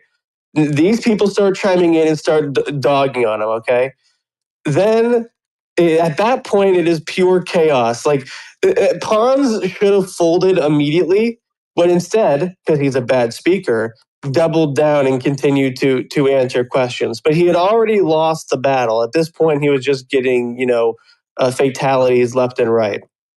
At this point is when I start making fun of him because I asked him a simple question amidst the chaos, because he made a comment that actually was bad, which was about like vetting. How do you vet projects? This was like really bad answers. Okay. And I said, do you at least know who the founder is? Like, do you vet the founder? And he, in a way, basically said no. And that's when I said, all right, well, I'm on the other team now. Like, that's not good. Like, and that's when I started teasing him because, one, that's a fundamental question that you should have an answer to. And two, he had already overstayed his time on the battlefield. He was already losing. Jonah, how much of the extreme blowback or the chaos or just like the attacking him, like whether it be personally or over the businesses and the attempts he's made, how much do you think, if any, was that due to Scott or some of the others not getting a creator card? Do you think it was, is there some envy baked in, or them simply fudding something that they don't think they're going to be able to participate or make money in? I didn't get the gist that was the issue. I think most of these guys are just sick of InfoFi and they think this is just a reiteration of like some already done things. Now, Jonah, from my perspective, and this is just from my perspective, I did not get the impression that Pons came up there to change hearts and minds. I got the impression that he wanted to understand the argument that he was a grifter. That was already. But the minute you did that, you already lost. You cannot. This is like PR 101. Okay, if someone has already considered you a grifter, unless they are willing to change their mind, you are wasting your time and energy trying to change their mind, right? Like, I just said, I didn't get the impression that he was trying to change minds. And when you say you already lost, it's like, lost what? He was kind of there on a fact-finding mission to find what some of the criticisms might be. So, I mean, if that be the mission, then what? But it's like did he actually gather information? I don't think he gathered any information. Like, it's like trying to get a sense of the weather for the next week from like some guy named Jeff who kind of like lives in a shack. Like you're getting your information from the wrong people.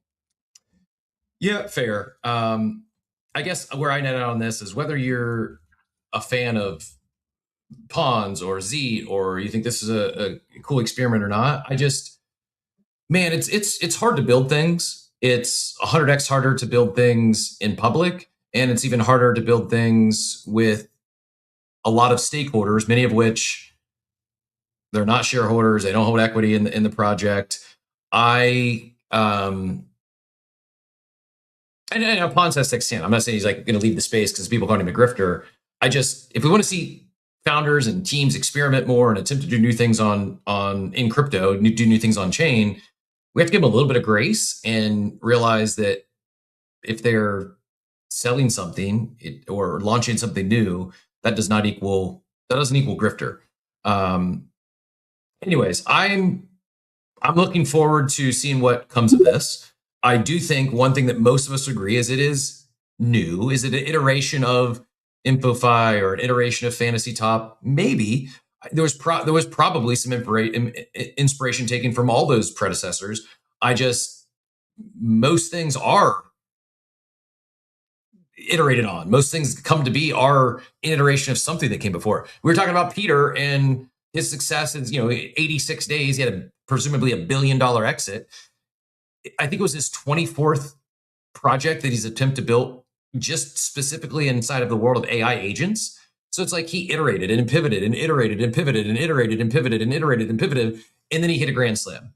It's my definition of a grifter is someone who comes in, raises millions or tens of millions of dollars, and then as soon as things get hard or they don't find product market fit, they're like, see, we're out of here. That didn't work. We're shutting it down. We're pivoting outside of crypto. And they show no care or anything for anyone that supported them. I wouldn't call that a grifter. I don't think that's a grifter either, to be honest. I think, you're not sentenced to like life in on-chain jail because you can't make it work. I agree. It's very nuanced, but I think if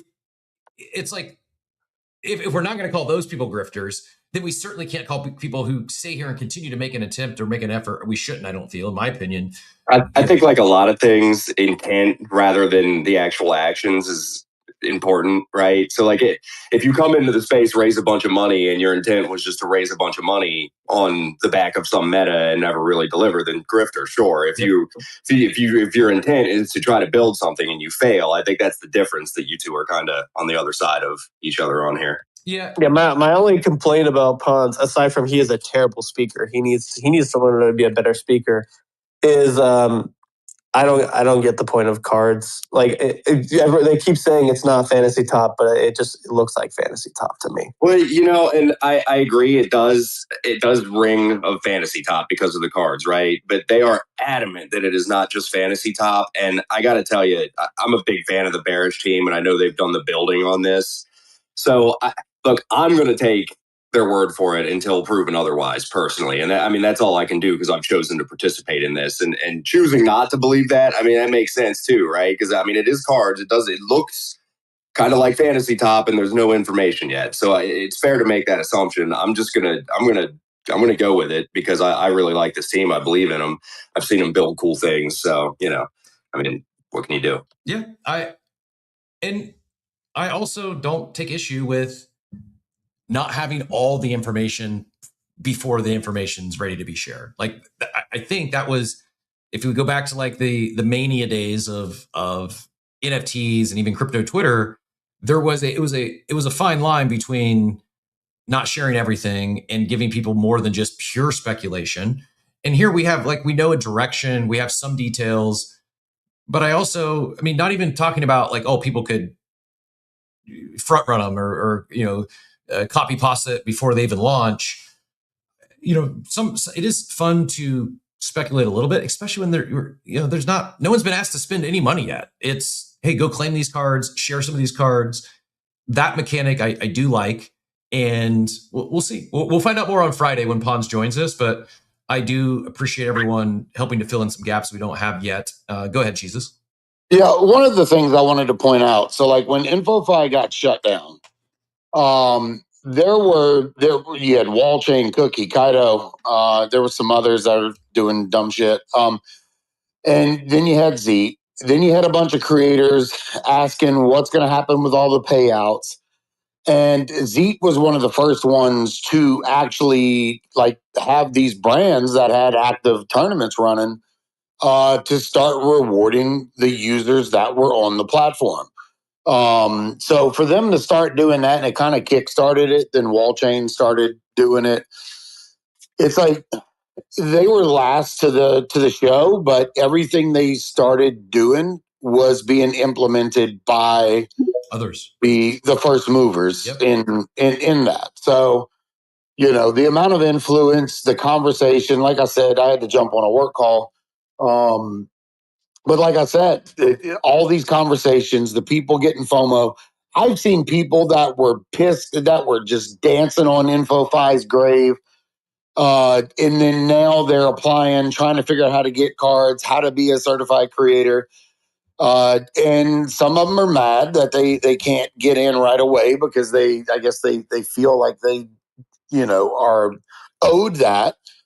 And I think it's good. I think they activated this at a time where there is nothing going on. And if they can keep that attention and the mechanics are really good, I agree with Jonah. I compare it to Fantasy Top quite a bit because of the fucking cards and how they're going to do this without reading data on chain and how the squads work supporting. I mean, the way to market a brand is to talk about it on X or talk about it on Instagram or fucking clips and if you're not reading that data, it's going to be interesting because they said that you would have to have, you know, part of that article you have pinned at the top.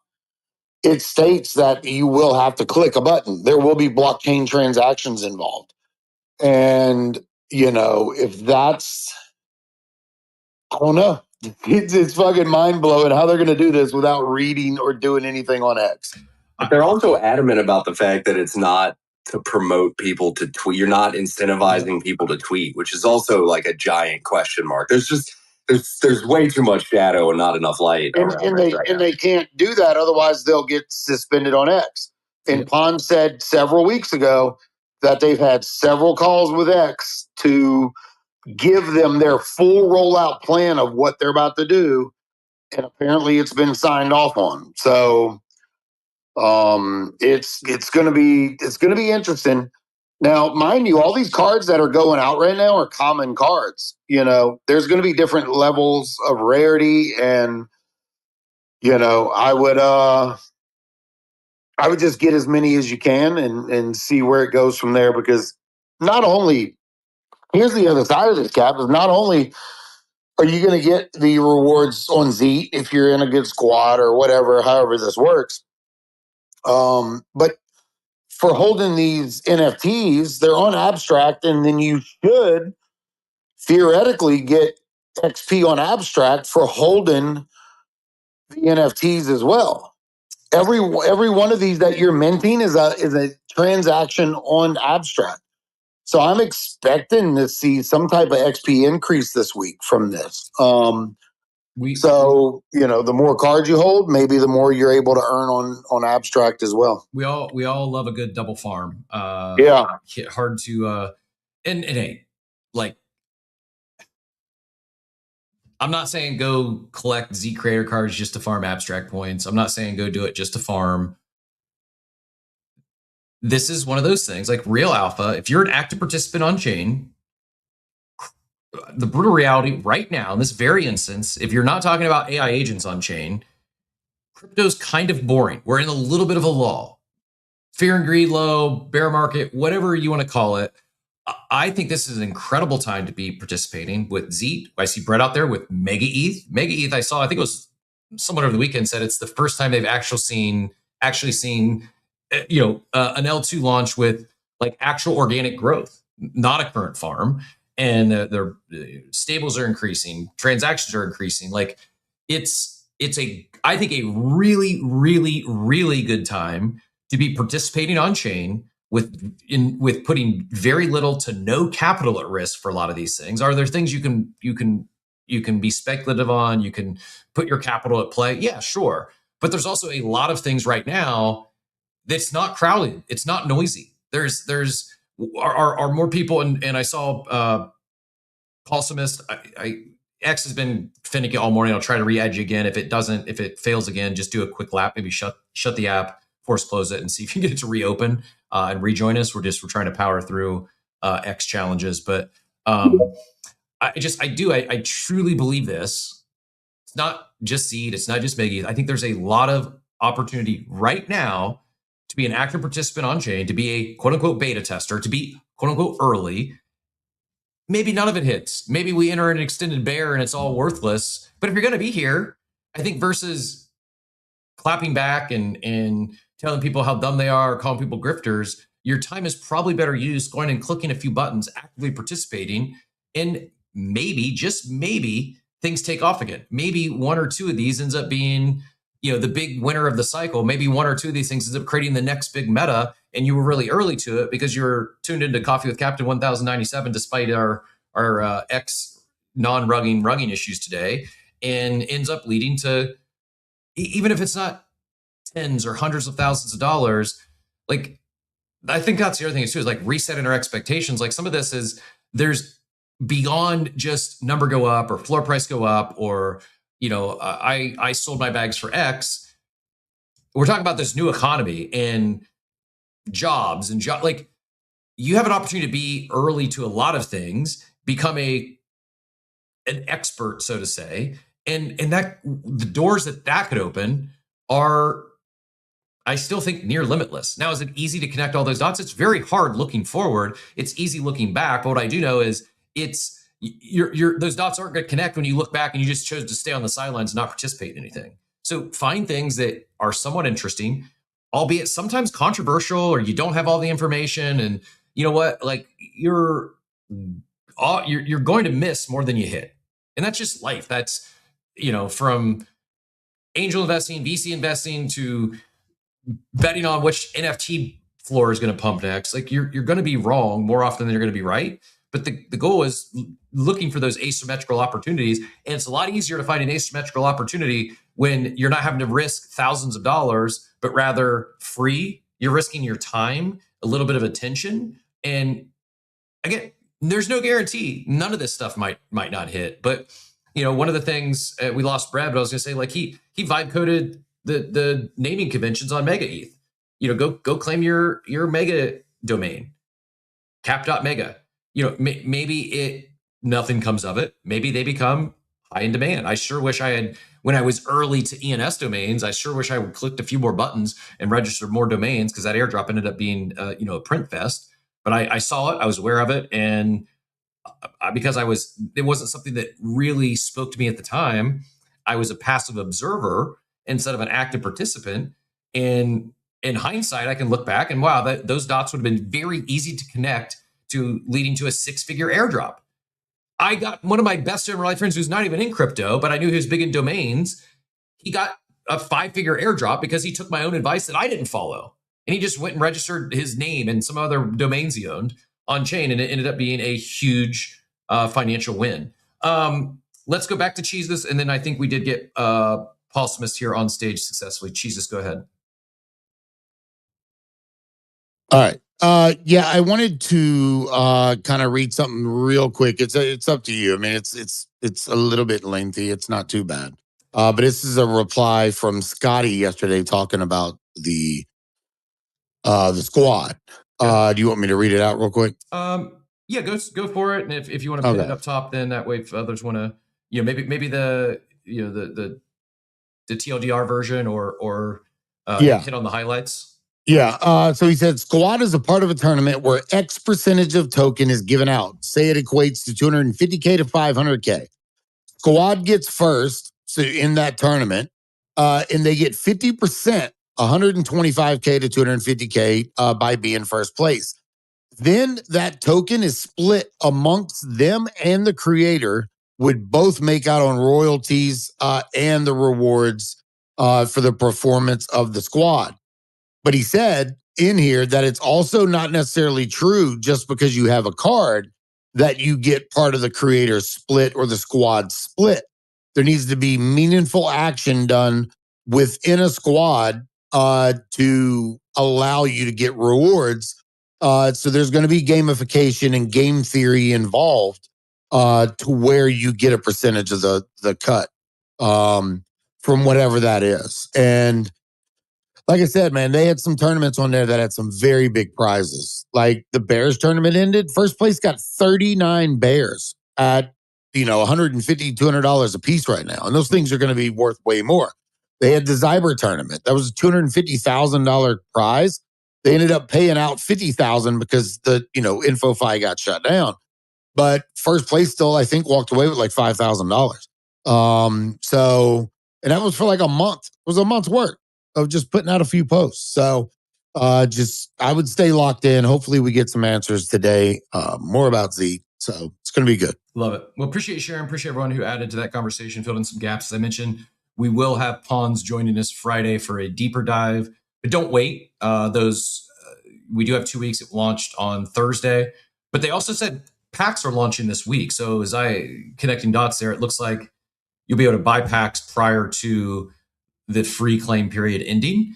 I don't think you're going to, if you have packs, especially if you have a card to go claim, you're going to want to do that. If you have some, I want to make sure I've gifted the remaining of my, you get 24. If you have a card, you have 24 you can give away. And I do like that as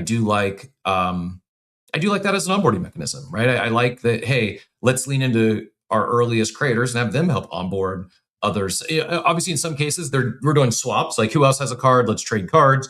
And then also, who's not in that would like a card? And it's new, it's different. I don't even hope it's like the next meta or the next latest greatest thing. I just hope it's something that people have some fun with, and it brings us another thing to do for the active participants that are here. And not that I've been here forever, but in the 5+ years that I have been here, it's time and time again, I've seen active is the keyword, participants receive outside rewards just for being early. And more often than not, it's with very little or no capital at risk. And this is checking some of those boxes. There's no guarantee it works, but a few other things I do want to highlight here before we let you all out of here. We just hit the 10 o'clock hour. So I'm going to be brief, just going to share the headlines. But for those of you that missed it, there'll be some stuff you can follow up, do your own research, and do your own personal deeper dives. So I'm going to kind of go lightning round here. I mentioned in passing this AJ Scaramucci, who is the founder of Solari Capital and son of former White House communications director Anthony Scaramucci. He's the one who paid $16.492 million for the Pikachu, a record in the card industry. He followed it up with the announcement of launching Trove. It's not Trove that just rugged everyone. Oh God, bad name. I know. Probably doesn't realize the negative PR that came with the name he chose. But it's basically starting a business or a website that's all about collecting treasures and collectibles. Bro, he said he wants a full T-Rex. Bro, you would think if you're about to name your company something, you might give it a quick Google first, right? Maybe we have another rebrand coming. He wants a full fucking T-Rex skeleton. Like where the fuck? Where do you put that? I mean, you could, I think I actually, kid you not, I think I own a fractionalized share of a dinosaur, Tyrannosaurus, I believe, courtesy of Rally, if that's still a thing. But on to my couple of my ETH. I mentioned earlier the title, I had ETH over Bitcoin. Some bullish takes. Harvard, yes, the Harvard has rotated 21% of their Bitcoin reserve into ETH, directly into ETH. They've established a new position in BlackRock's iShares Ethereum Trust. Also, you can see right below this, AI agents will soon outnumber human users on ETH. This ERC 8004, this agent directory, and all that's happening there. I do think there's never been a more obvious intersection of crypto and tech as there is with AI agents and blockchain technology. And yes, I do think Ethereum and Ethereum layer 2s are going to win, or be, not that they are going to be the only places agents interact. They're going to be on all chains for the most part, any relevant chains at least. I just think for many reasons, I think ETH is going to be where most of that activity takes place. And I do think there's some first mover advantages here to where agents are going to want to be communicating with more agents and learn that information. And there's some, I think, real momentum and network effects we might see. I mentioned, again, Harvard, 21% of their Bitcoin ETF rotated that into buying $87 million worth of ETH. This is what I alluded to earlier. I'm not going to do the deep dive now, but I quote tweeted someone who was talking. It's not about a floor price situation, but I keep beating the drum of alignment and rewarding your holders, your earliest supporters, i.e., those that are early Xeet card creators and those that are collecting those cards. Like those individuals are, at least per what's been shared so far, if Xeet is successful, those earliest supporters stand to win as well. Maybe more on that. It's kind of an evergreen conversation, so I'm not going to, due to sake of time, I'm not going to go to the deep dive today. But speaking of AI and agents, Legendary quote tweeted Christopher Stanley, who is the head of cybersecurity at X, but a Grok integration for OpenClaw. All it needs is an XI API key. Big things happening there, and it's just, I think we're at a point where probably every week, if not every day, going to see something new on this front. That was my bold take over the week. Not even bold at this point, but I do think Ethereum is going to be the infrastructure of AI agents, at least the leading infrastructure. And last but not least, I already shared this. So just the chart here of the quick early AI agent growth on Ethereum. More of that coming soon. And with that said, before I lose my voice or X does officially, I'm kind of impressed. Like somehow we survived. I thought for sure we were getting rugged there. As the show started off a little bumpy, we lost the Jumbotron. You couldn't load the timeline, and yet somehow we ended up with over 100 people in here 2 hours in. And appreciate all of you real ones that powered through the X issues this morning. But I would be remiss if I didn't at least use the X challenges to plug our YouTube. If you're not yet over there, head to Coffee with Captain on YouTube. Give us that sub in case X doesn't just someday we might be down completely, and the only way we'll be able to tune in and participate will be on YouTube and maybe Abstract. But I'm to recap here. I'm swapping Xeet creator cards. If anyone has any creator cards we've not yet swapped, hit me with the DMs. If you're not there and you'd like to start collecting or you'd like my card, hit me in the DMs. I can't guarantee I can get everyone, but I do have a few left. And my goal is to give out most, if not all, the remainders today. I'm also, if anyone is in the market for some beef, I don't need a whole cow. Probably a quarter cow will do. I've already got Joey willing to split a cow. So if anyone's interested in some grass-fed cattle, this is on my agenda today. After I give away my Xeet creator cards, I'm gonna go cattle shopping and look to load up the freezer with some grass-fed beef. I kid, but I'm serious. If anyone's in Florida in particular and you'd like to go halves or a quarter on a cow, let me know. Crypto Scam One, appreciate the hookup, or appreciate the DM. I will get you hooked up with a Xeet creator card here as soon as the show. Not as soon as the show wraps. I'll get a post-show debrief with Payne, and then the next thing I'm doing is working my DM. So that said, we'll be back tomorrow as always, and don't miss, if you want to continue the Xeet conversation, we'll get to do that with Pons on Friday. He'll be joining us. Like I said, don't wait if it's something you're interested in. Go sooner than later. Crypto Scam and Hans W. Appreciate the big Pingu tip over there as always. It's my favorite part of Abstract Chat is those tips. I'm just looking forward to the day where I can return the favor and give some tips out to those that are participating in the chat and reverse tipping. I would love to see that as a feature turned on. I'd be a big fan, even there or YouTube for that matter. But to turn on the more YouTube features, we need that at least to get to 500 subs. 1,000 unlocks some more, but first goal is 500. Appreciate any and all who've helped us out over there, and Hans W and anyone else that wants those cards. Just so I don't forget, shoot me the DM on X. I know X is not my best method of communication, but for purposes of handing out these Xeet creator cards, try to keep that all in one spot, and I will would appreciate the DM over there, and I will get back to you. My pleasure for remaining consistent. It's a lot easier to do when all of you are consistent here as well, even when we have the technical challenges. Appreciate all of you for making the show what it is today. And Husker, safe travels, buddy. Appreciate the kind words, and glad it made the flight go faster. You don't need a raw dog flight especially if it's between the hours of 8 a.m. and 10 a.m. Tune into Coffee with Cap. You spring for that in-flight Wi-Fi and join us for the show. Appreciate y'all. We'll be back tomorrow, as Steve would say. Hope y'all have a wonderful day, everyone.